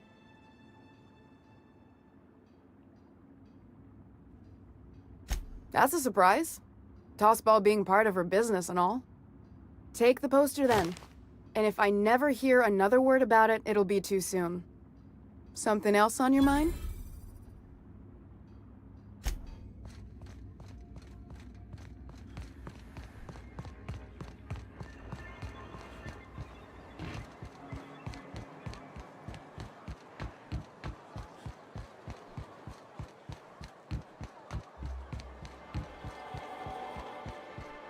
Have you had time to check on that poster yet?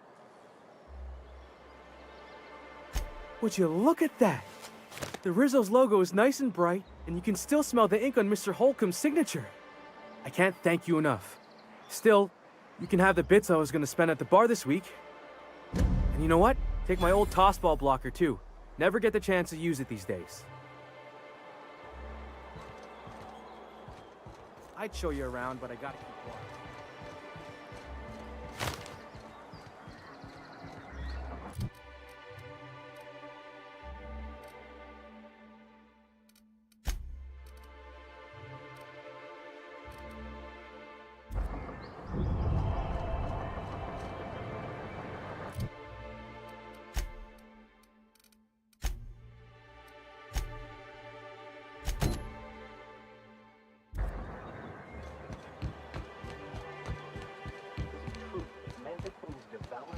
After copulation. Yeah, well, sort of. They kill them, but they leave the body till their swarm hatches and eats it. The first meal is their father. Makes one appreciative he wasn't born a Mentosaur. A slimy man like you might fit in just fine.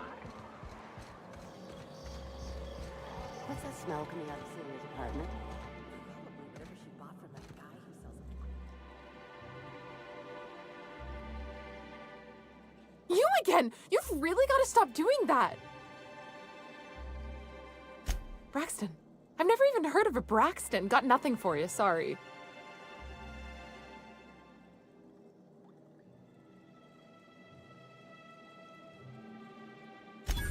No! Okay, maybe, just a little. Braxton always has a good stash, and I just like to let loose a little. Stop thinking about the marauders and the raptidons outside, you know? Oh, damn. He told me he was delivering to this house in the ruins south of town. Whole family had fallen sick, and he had some meds on hand. So maybe look for him there? We're in agreement that this Braxton is probably dead, right?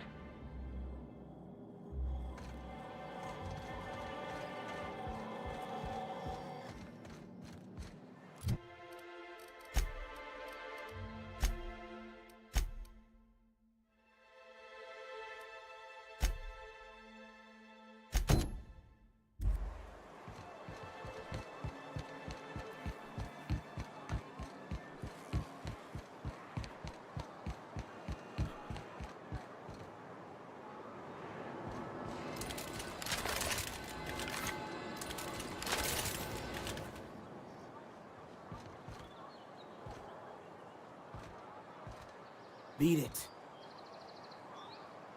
Who the fuck are you? This ain't your alley. Hey, what are you doing here? This is our secret alley. Berta already pissed by those crates to market.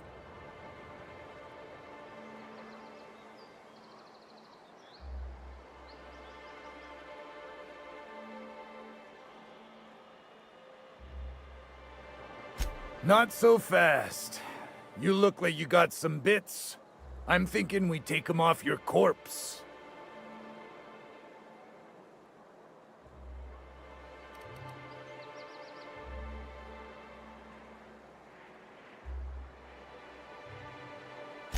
Listen, that purple-toothed twerp had it coming. Not that anyone has proof. And not that it's any of your business.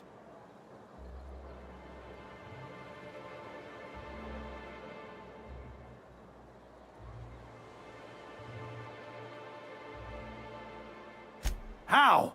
That was supposed to go out with the next batch of salt tuna.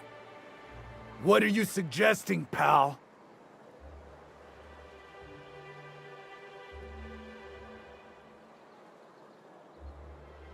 Wow.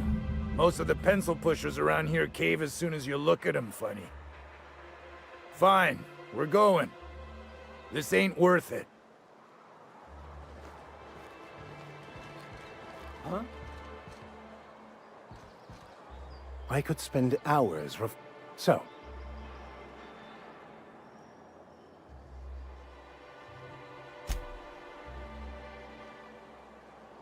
What's up?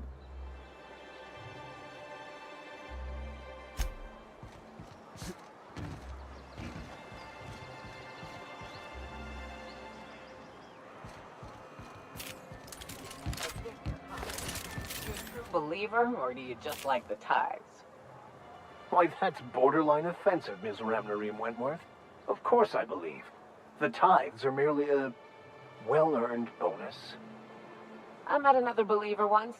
Pushy type. He thought he'd been left behind for a reason. Thought he'd find some kind of cosmic truth in the wilderness. Got himself infected by a mantis and drowned in a sulfur pool. Some truth. Can't get more brutally true than survival of the fittest. But don't mistake us all for blind fools. Intellect plays a large part in who stays among the living.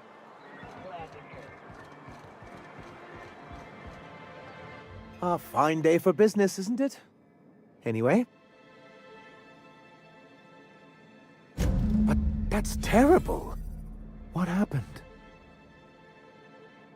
I'm glad to hear you've dealt with them. They've been causing quite a bit of trouble around town. I've been consumed with other matters of late, but I would have dealt with them. Eventually. Of course I would have. Still, your intervention in the matter is much appreciated. Please consider this payment for your services.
You look like a man.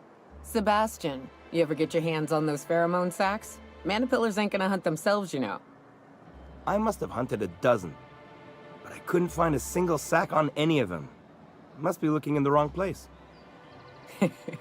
Manipillars ain't got pheromone sacs. I just told him that so he'd stop asking me for advice. At least I'm getting a good haul of claws in the process. You're in good hands, traveling with Monarch's top merc. Still, if you want any rat glands or manticlaws, I've got you covered.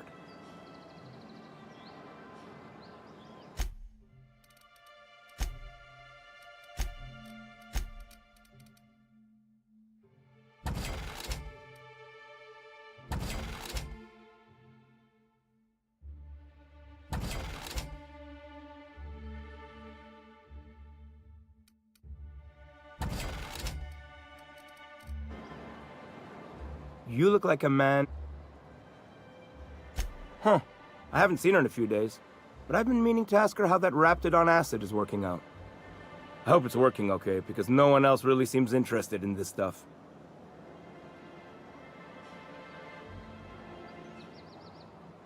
Nice of you to say. I like her too.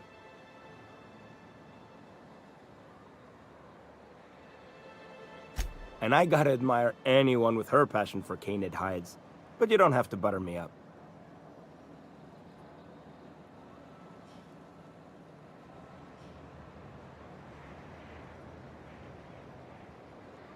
Wait, I see what's going on. She put you up to this so she could get a discount, hmm? Don't get me wrong. I'd like to give her a discount. She's a real fine lady. Always talks nice and slow, so I understand. But if I give her one, I won't hardly make a bit, on account of no one else having any use for Raptidon tongues.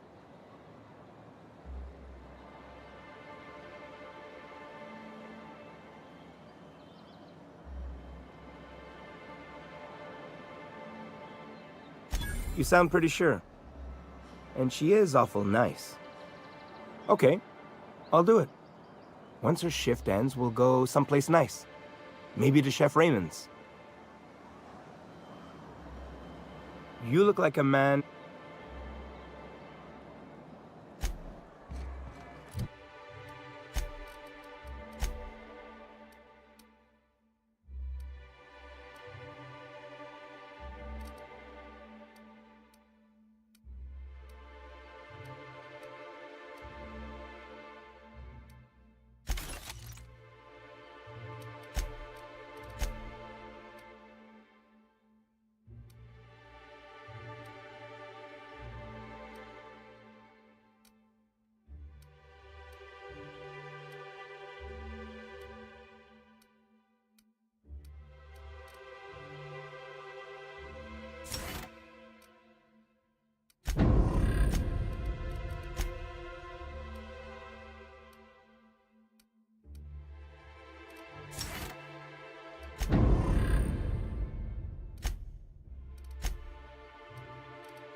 Have you talked to Okay, but how did he say it? Did he sound excited? Or like he was just agreeing to it? Was he like, yay, a date with Celia. I've secretly been waiting for this. Or was it more, sure, I don't have anything else going on.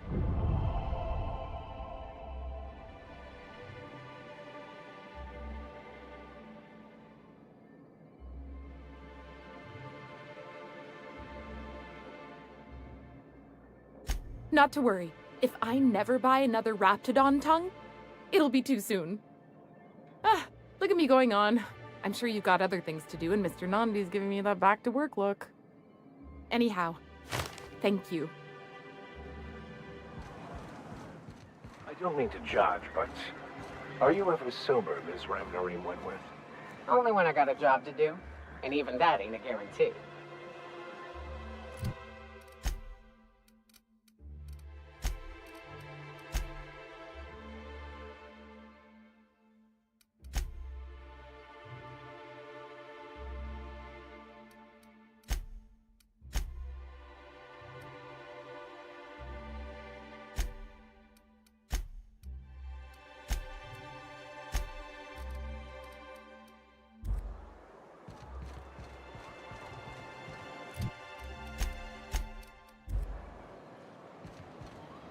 You look like a man.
Smells like wrapped in here. Oh, it does work.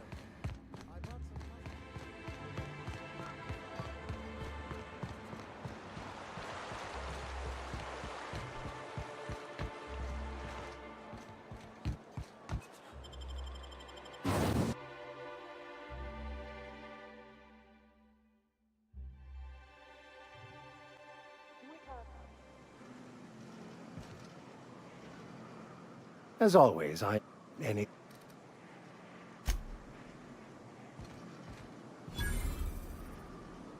Hey, got a favor to ask you. Figure while we're out here in the wilderness anyhow, we might stop in on an old friend of mine. Preferably before we get to Hiram's. It's on the way, don't worry. You don't seem the type to run off and get yourself killed, and I could use the help.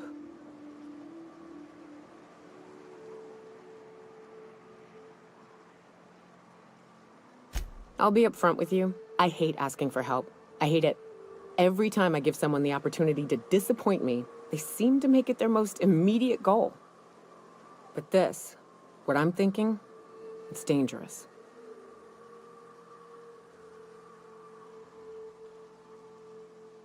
Nothing we can't handle. I used to run with a band of hunters. Friends. 6 of us. We were on Monarch when the corporations pulled out, and we helped a lot of people pick up the pieces. I haven't seen 2 of them in years, and the rest I know to be dead. I'd like to gather their effects and bury them all in the same places, like the family we once were. I saw it happen. Hell, one of them was in my arms at the time. His name was Hayes, and he's our first stop. I buried him a ways from our encampment. I'll show you where he rests. He had a medallion in his effects.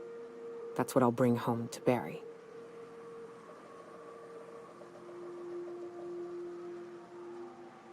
A long time ago, we built an encampment in one of Monarch's cave systems. Trouble is, a Mantiqueen showed up and kicked us all out. If we can find Rebecca and Anders, they'll know how to lure her out. Then, we kill the bitch and bury everyone's medallions together.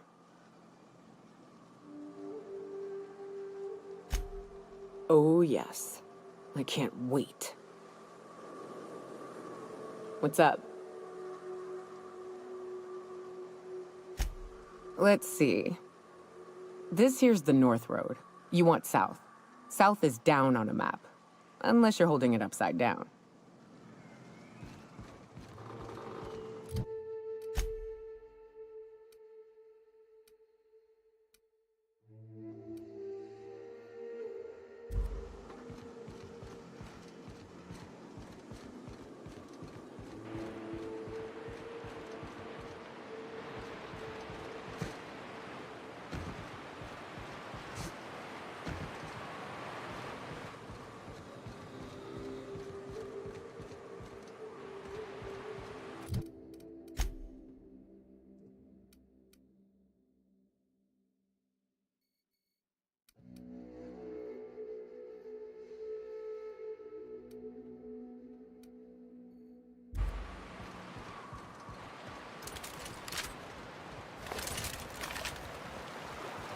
Stellar Bay. Only place on the planet that don't stink of sulfur. On account of it stinking like fish. The trick is not to breathe through your nose. Right. Here's the road. Follow it south.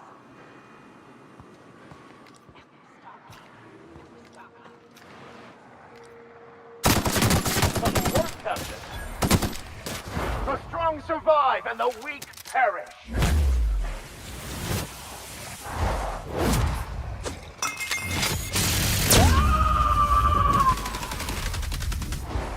I am a soldier!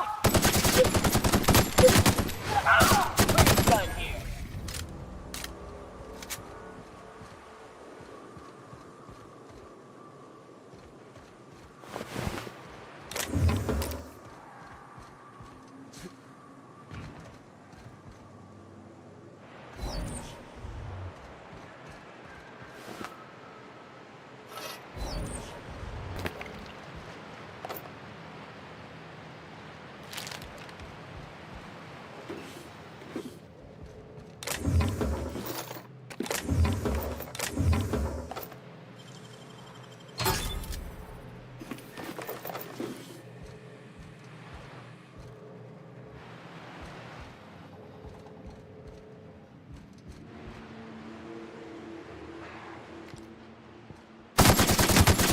Destined to die! May the law have mercy on you! I won't!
what secrets these ruins contain. Don't bother knocking on any doors. If anyone's inside, they're liable to respond with gunfire.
I've had quite enough of you!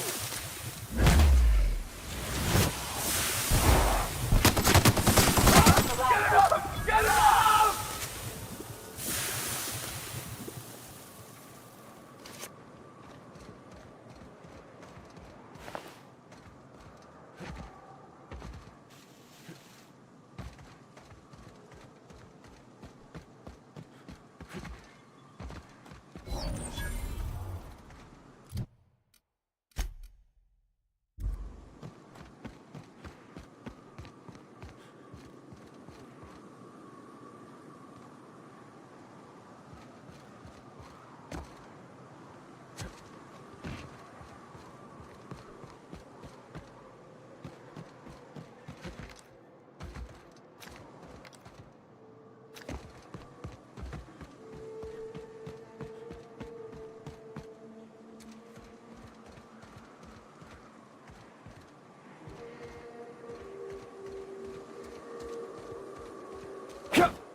Careful.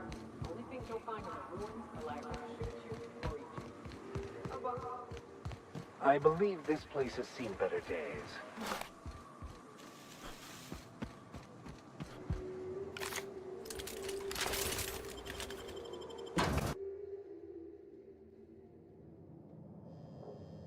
I find myself marveling at the complex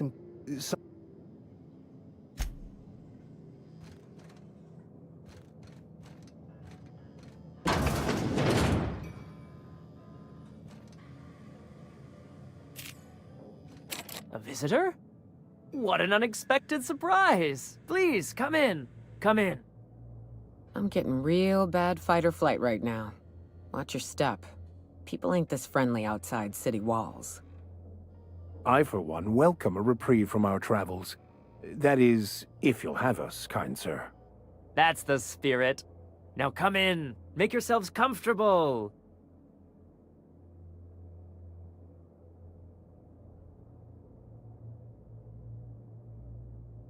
Excellent. You've arrived at just the right time. My wife is putting the finishing touches on dinner. Please, make yourself at home until it's ready. Something ain't right about this.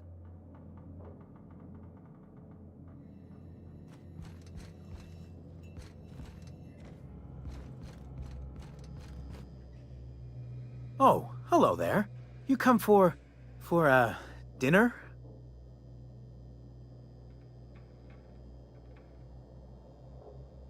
That's nice. We had someone else over a week ago or yesterday. I forget.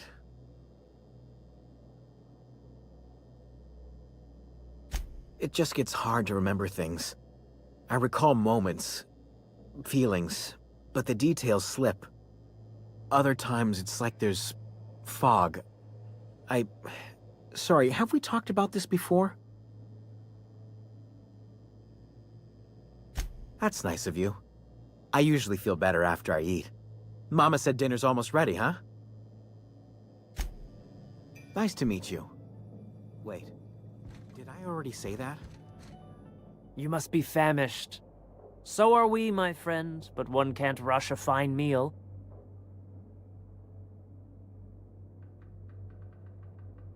Is it sticking again? I'm afraid nothing out here works the way it used to. There's a bit of a trick to jimmying it open. I'll see to it once we've finished dinner.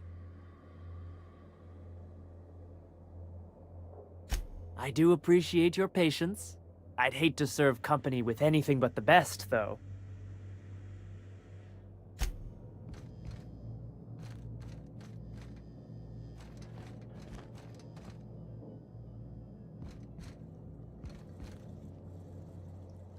What a pleasant surprise. And just when I was beginning to fear we'd seen the last of good company for a spell. Yet the Eternal provides, does it not? Only if you give yourself over to the plan, Martha. May I call you Martha? By all means, just make yourself comfortable. Company is always a reason for cheer.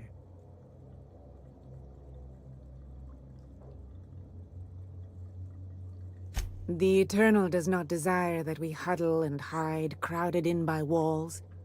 We all share the spark of the divine, and we were made to spread it across the stars.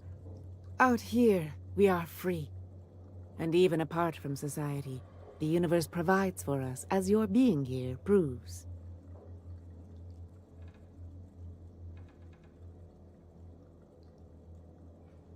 Just that your presence here is a gift to us, and one that we don't take for granted. Look at me, prattling on as if this gravy is going to cook itself. Why don't you run along until we are ready for dinner? I hope you favor catch-up and woolly chat. Nice to meet you. We have to make do with Wait, what we can find. did I already say that? You must be famished. I'm afraid we don't get many visitors out here. The Raptidons and Marauders scare off all but the boldest. I'm sure I would remember something like that. Now please, try to relax. Undue stress tends to spoil the meal, you know.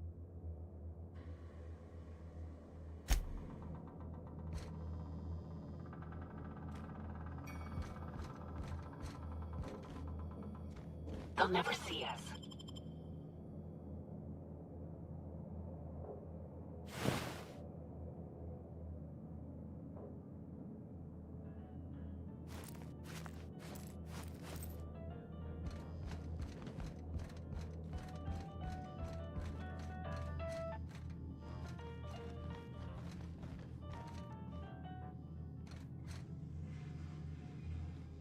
Oh, hi there.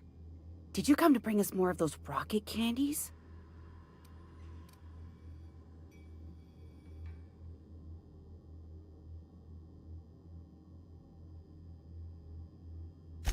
You know, the ones that come in a bottle with a rocket ship on the front. They don't taste very good, but they make me feel so nice. Hungry, too.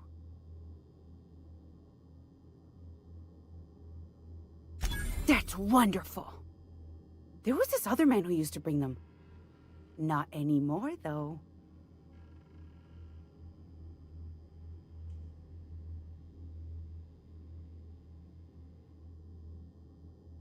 Mama and Papa said he came from the city.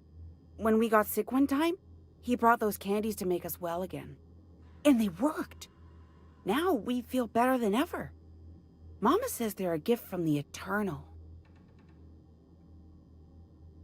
He said they were making us sick.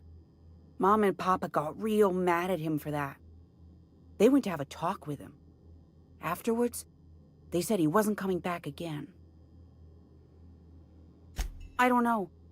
I'm not really supposed to talk to strangers. Okay. The way she said that reminded me of a rat licking its chops. Be careful. Spacer's choice pills, they cure all your ills. Hey, that's against... Hey, what are you doing in my room?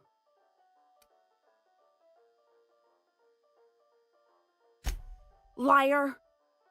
You're trying to steal the last of my rocket candies, aren't you?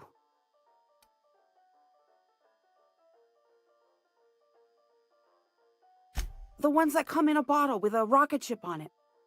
Like the other man used to bring.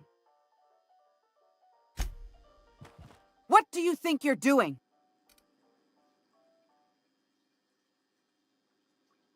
Do what you want, I guess.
I thought I'd seen the worst of humanity before. These self-sodden assholes. Ain't enough that the raps eat everyone? Now people are doing it too?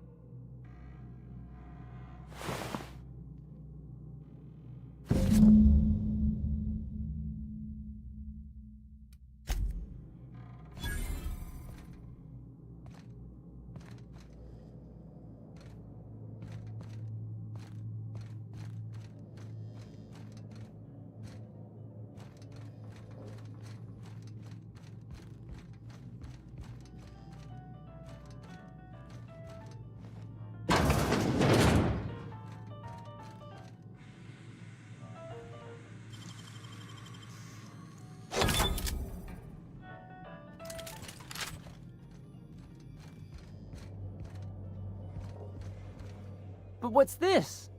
You're tracking blood into the kitchen. Oh dear. You've been nosy, haven't you?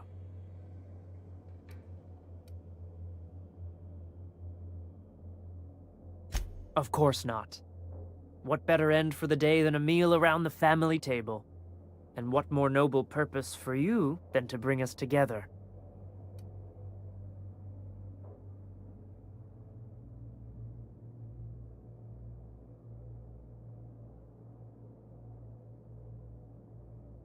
Now there's an intriguing prospect. Forgo the promise of a fine dinner now for others down the road. Martha, my dear, what do you say? It seems the Eternal shall provide through our new friend. And there we have it. Stop by any time, Found us any promising prospects? I have no doubt the Eternal will bless us through you.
Violence is the only way!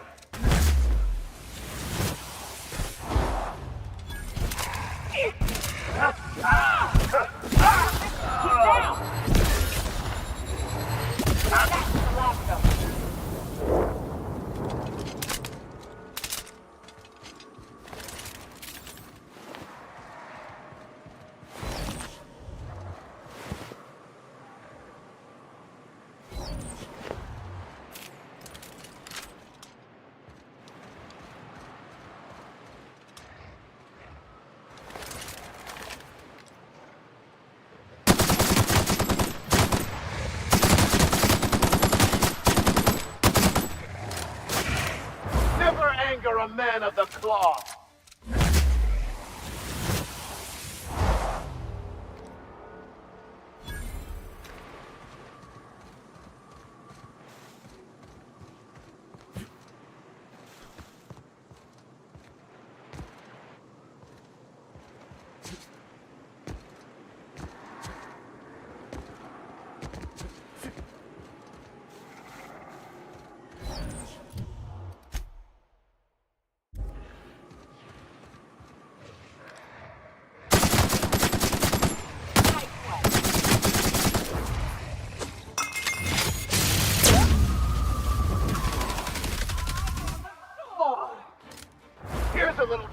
learned in prison.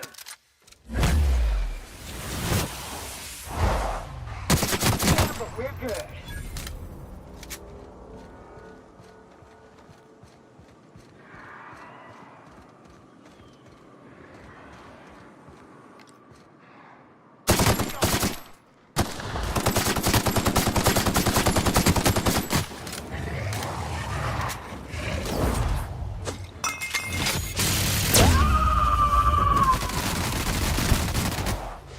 Covering you!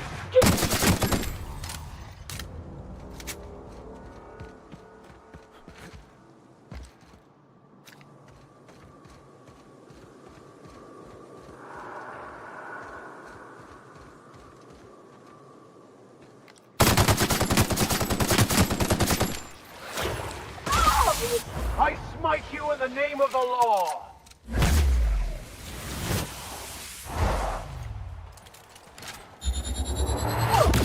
That's one.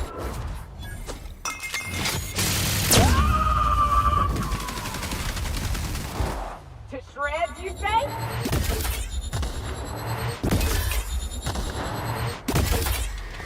That's the last of them.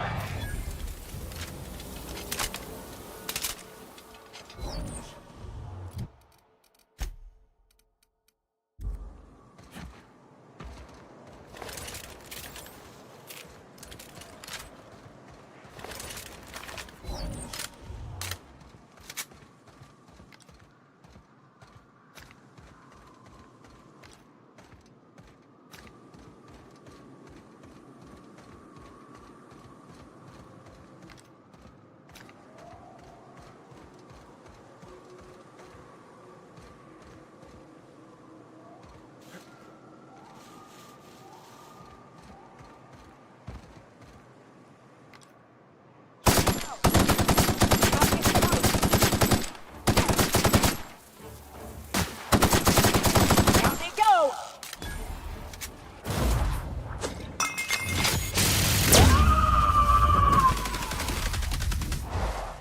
I'll take your confession now.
Sometimes violence is the only way.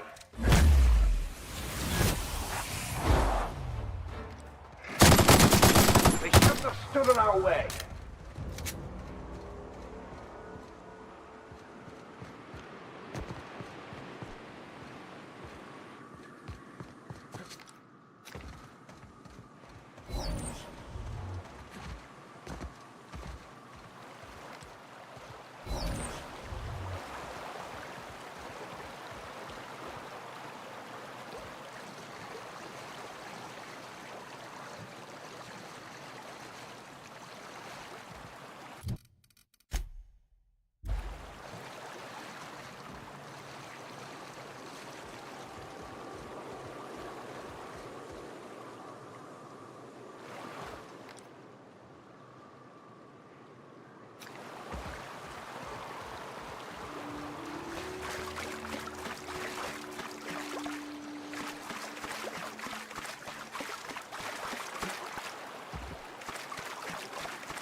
You don't look like Sublight.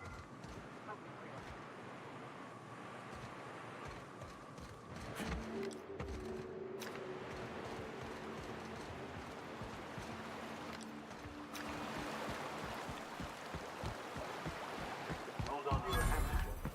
This ride is about to get ugly. You'll get used to it. Give it 10 or 15.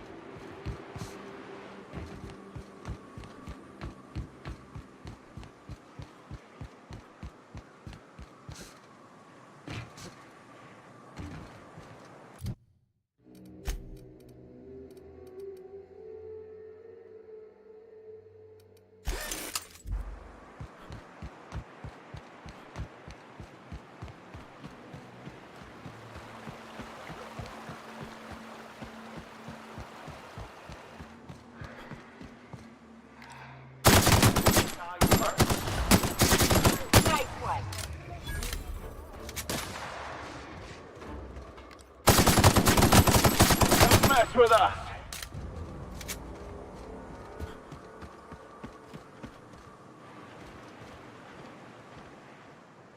I don't suppose you've found the targeting module yet.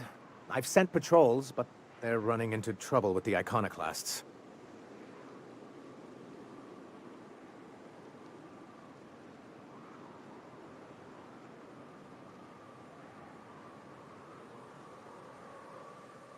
Well, because the module controls the weapons systems.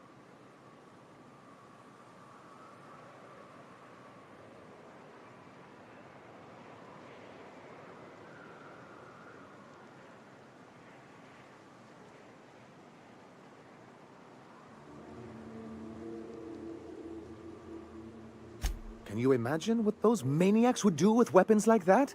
They'd wreak havoc. I don't suppose you've found the targeting... Well, because once we mount them on Stellar Bay's walls, no Marauder or Raptidon will ever be a threat to us again. Stellar Bay will be as secure as any other settlement in Halcyon.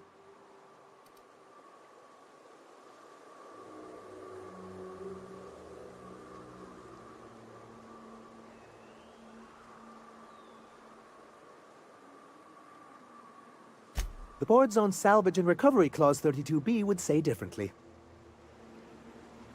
I don't suppose... They're all mad! And what's more, they left us! I don't see any way for us to work together. Nonsense! I value original thought. That's what makes...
speak with us?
For boots?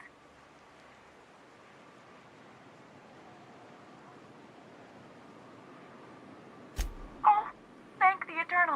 I'm Huxley. Hux if you're lazy. I'm stuck.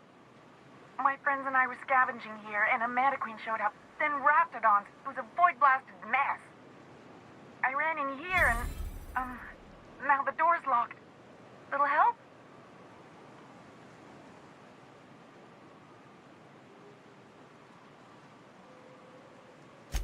Easier than it sounds, all right? Next time you get chased by Raptidons, you let me know the rationality of your decisions. Phew. Thanks, mister. My buddy had a key, but I ain't heard him in a while. He locked me in here and took off. Probably got munched. So look for a dead guy, I guess. Or a rat. Maybe it's in a rat belly. Gross.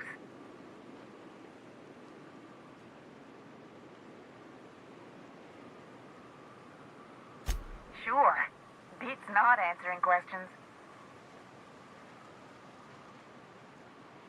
Huxley. I'm an Iconoclast runner. The Iconoclast runner. Fastest we've got. Ain't a Raptidon on this void-forsaken hellhole that can catch me. I'm... Sorry. Put me in a tiny room like this and I'm liable to flip. Not keen on tight spaces, you know?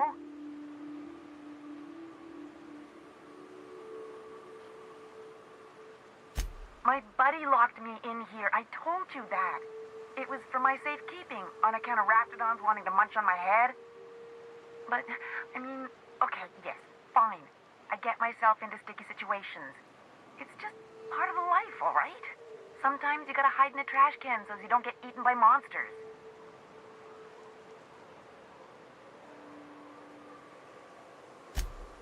Oh, neither was I. Who'd hide in a trash can? Gross.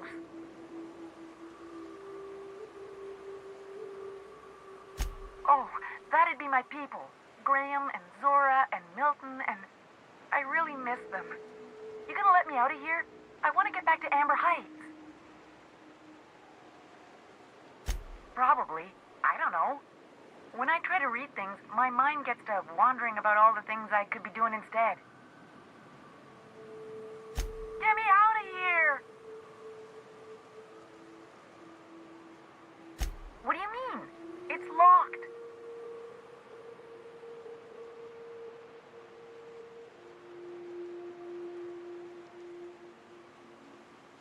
Wait, upward? Oh, my eternal soul, it worked! Ah, phew. Thank you so much. It was getting all stuffy in there, and I was getting a mite lightheaded, and I think maybe I was gonna die. Now I'm out here, and I'm headed back to Amber Heights. Still landing yourself in trouble, eh, Hux? Oh, hi, Myoka. You mind giving me an escort back home? Oh, you're traveling with someone. Never mind.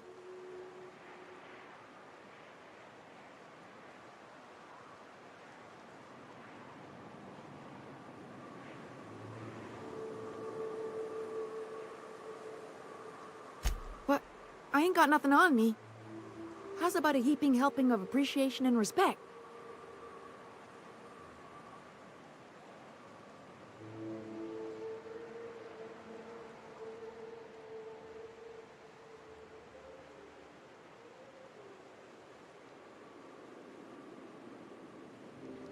Can do.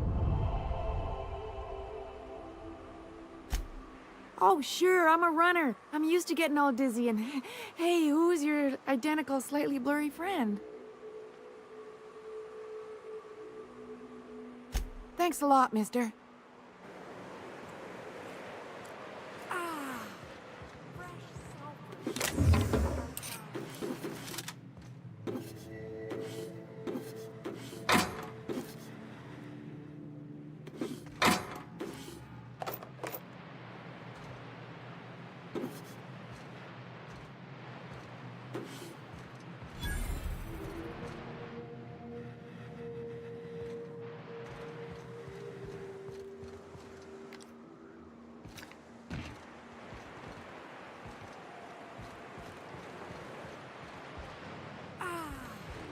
Fresh sulfur.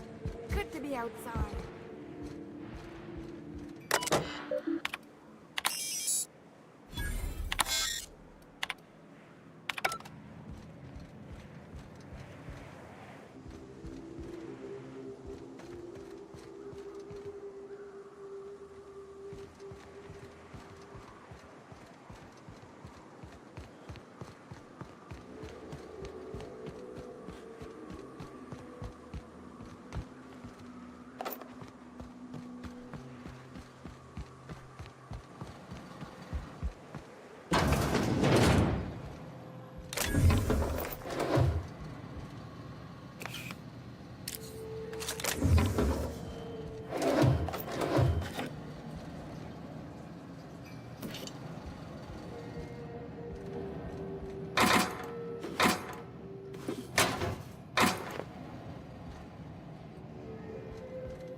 puzzle's about persistence and luck.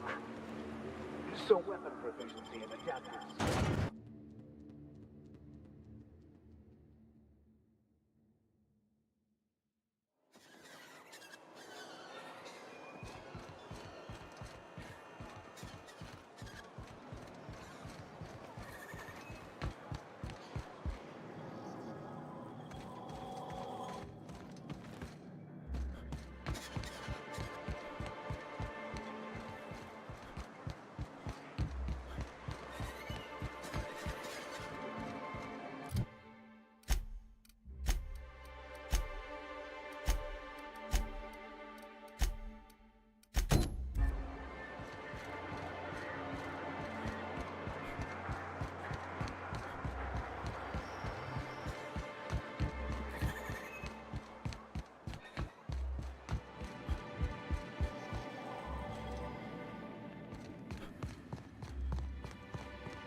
I'd give you a friendlier welcome, but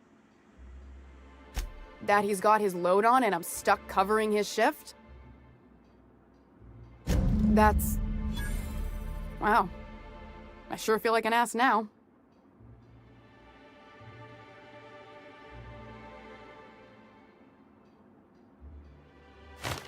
Yeah, I wouldn't wish that on Catherine herself. Still, it's good to know what happened to him. And that I ought to start looking for a replacement. Something else on your mind?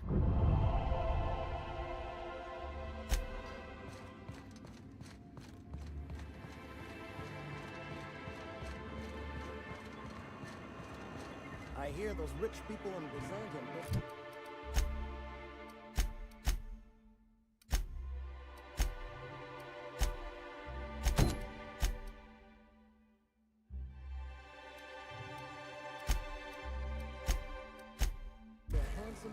Rap Musk.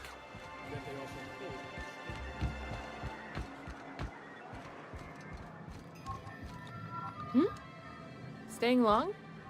Carry on. You should know you're getting excellent reviews from across the company. What can I do for you?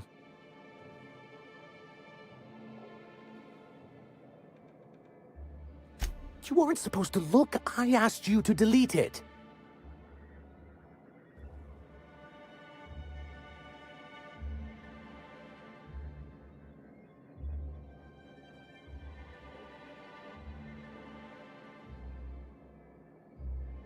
I didn't mean for any harm to come to you. This has been my albatross, the great shame of my career. I give MSI everything. My work, my youth, my left kidney, and for years, I was a joke to them.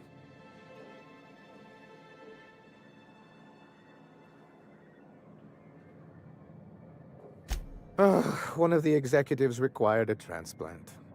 I thought volunteering to donate might improve my prospects. Apparently not.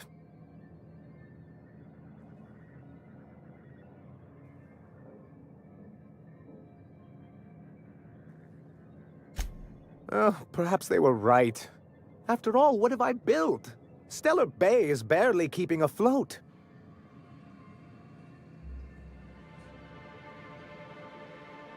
I hadn't thought of it that way.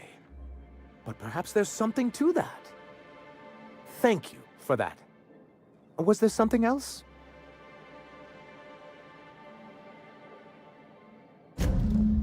Oh, yes. I'm going to be up all night with this. All those blanks waiting to be filled, boxes waiting to be ticked. Try to control yourself, sir. Have you any idea how powerful this is? Corporations have been toppled with less.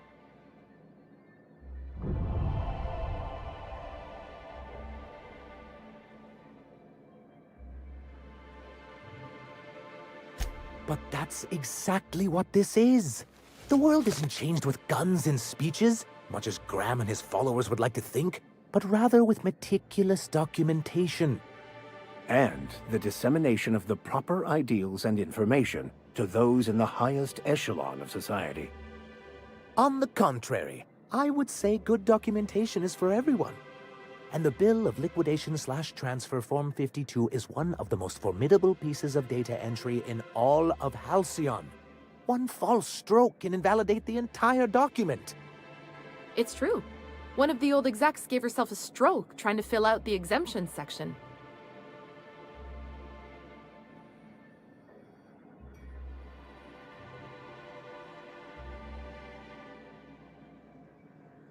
How charmingly quaint.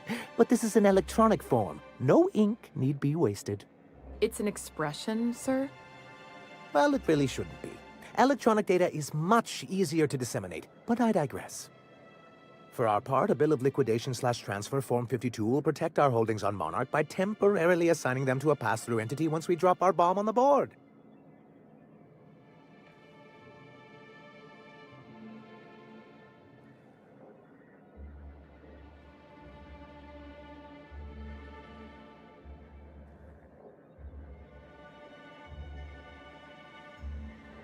See, that doesn't even make sense.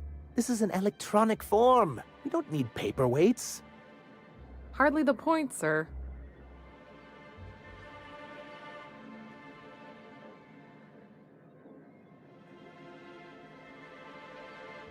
Or me. Perhaps you should explain the second part of the plan, sir. I have reason to believe that one of the other corporations is operating on Monarch. Illegally and in secret. Mr. Nandi may be correct. If the masses learn that the board disregards their own ordinances, it'd give rise to dissent. MSI could use this information to their advantage. If we can find proof, I can use that as leverage to encourage certain powers that be to accept our Bolt 52 and reinstate us on the board.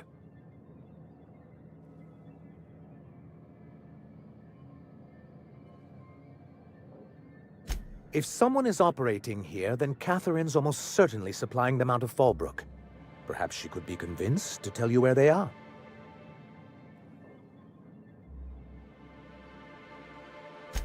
That's part of the problem. She has certain ambitions for Stellar Bay, and I fear my asking her would give her the leverage she's been looking for.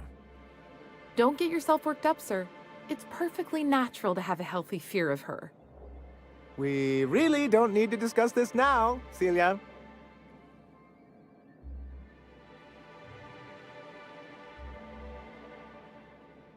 Once you, subtly work out where this corporate facility might be, bring back proof of its operation. Maybe some nice letterhead. Or someone working there. That would do it. A foolproof plan if I ever heard one. I'll leave the execution to you. Then it's... What can... Thank you again for retrieving the bolt. It's every bit as complex as I'd heard, but I'm up to the challenge. Anyway? Hey, Max. What does your religion say happens to us after we die? The body returns to the universe from whence it came. I'm sure you've seen a corpse in the various stages of decay. Why do we exist in the first place, then? What the hell's the point? Our lives contribute to the betterment of the human race. Everyone has a part to play for the greater advancement. I ain't got a part. Life ain't a damn cereal. You helped people survive the Monarch evacuation, did you not? Perhaps one of them will go on to unlock godhood for the human race. Well, if they do, I hope they remember who pulled them from the jaws of raptidons.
You look like a...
You look like a...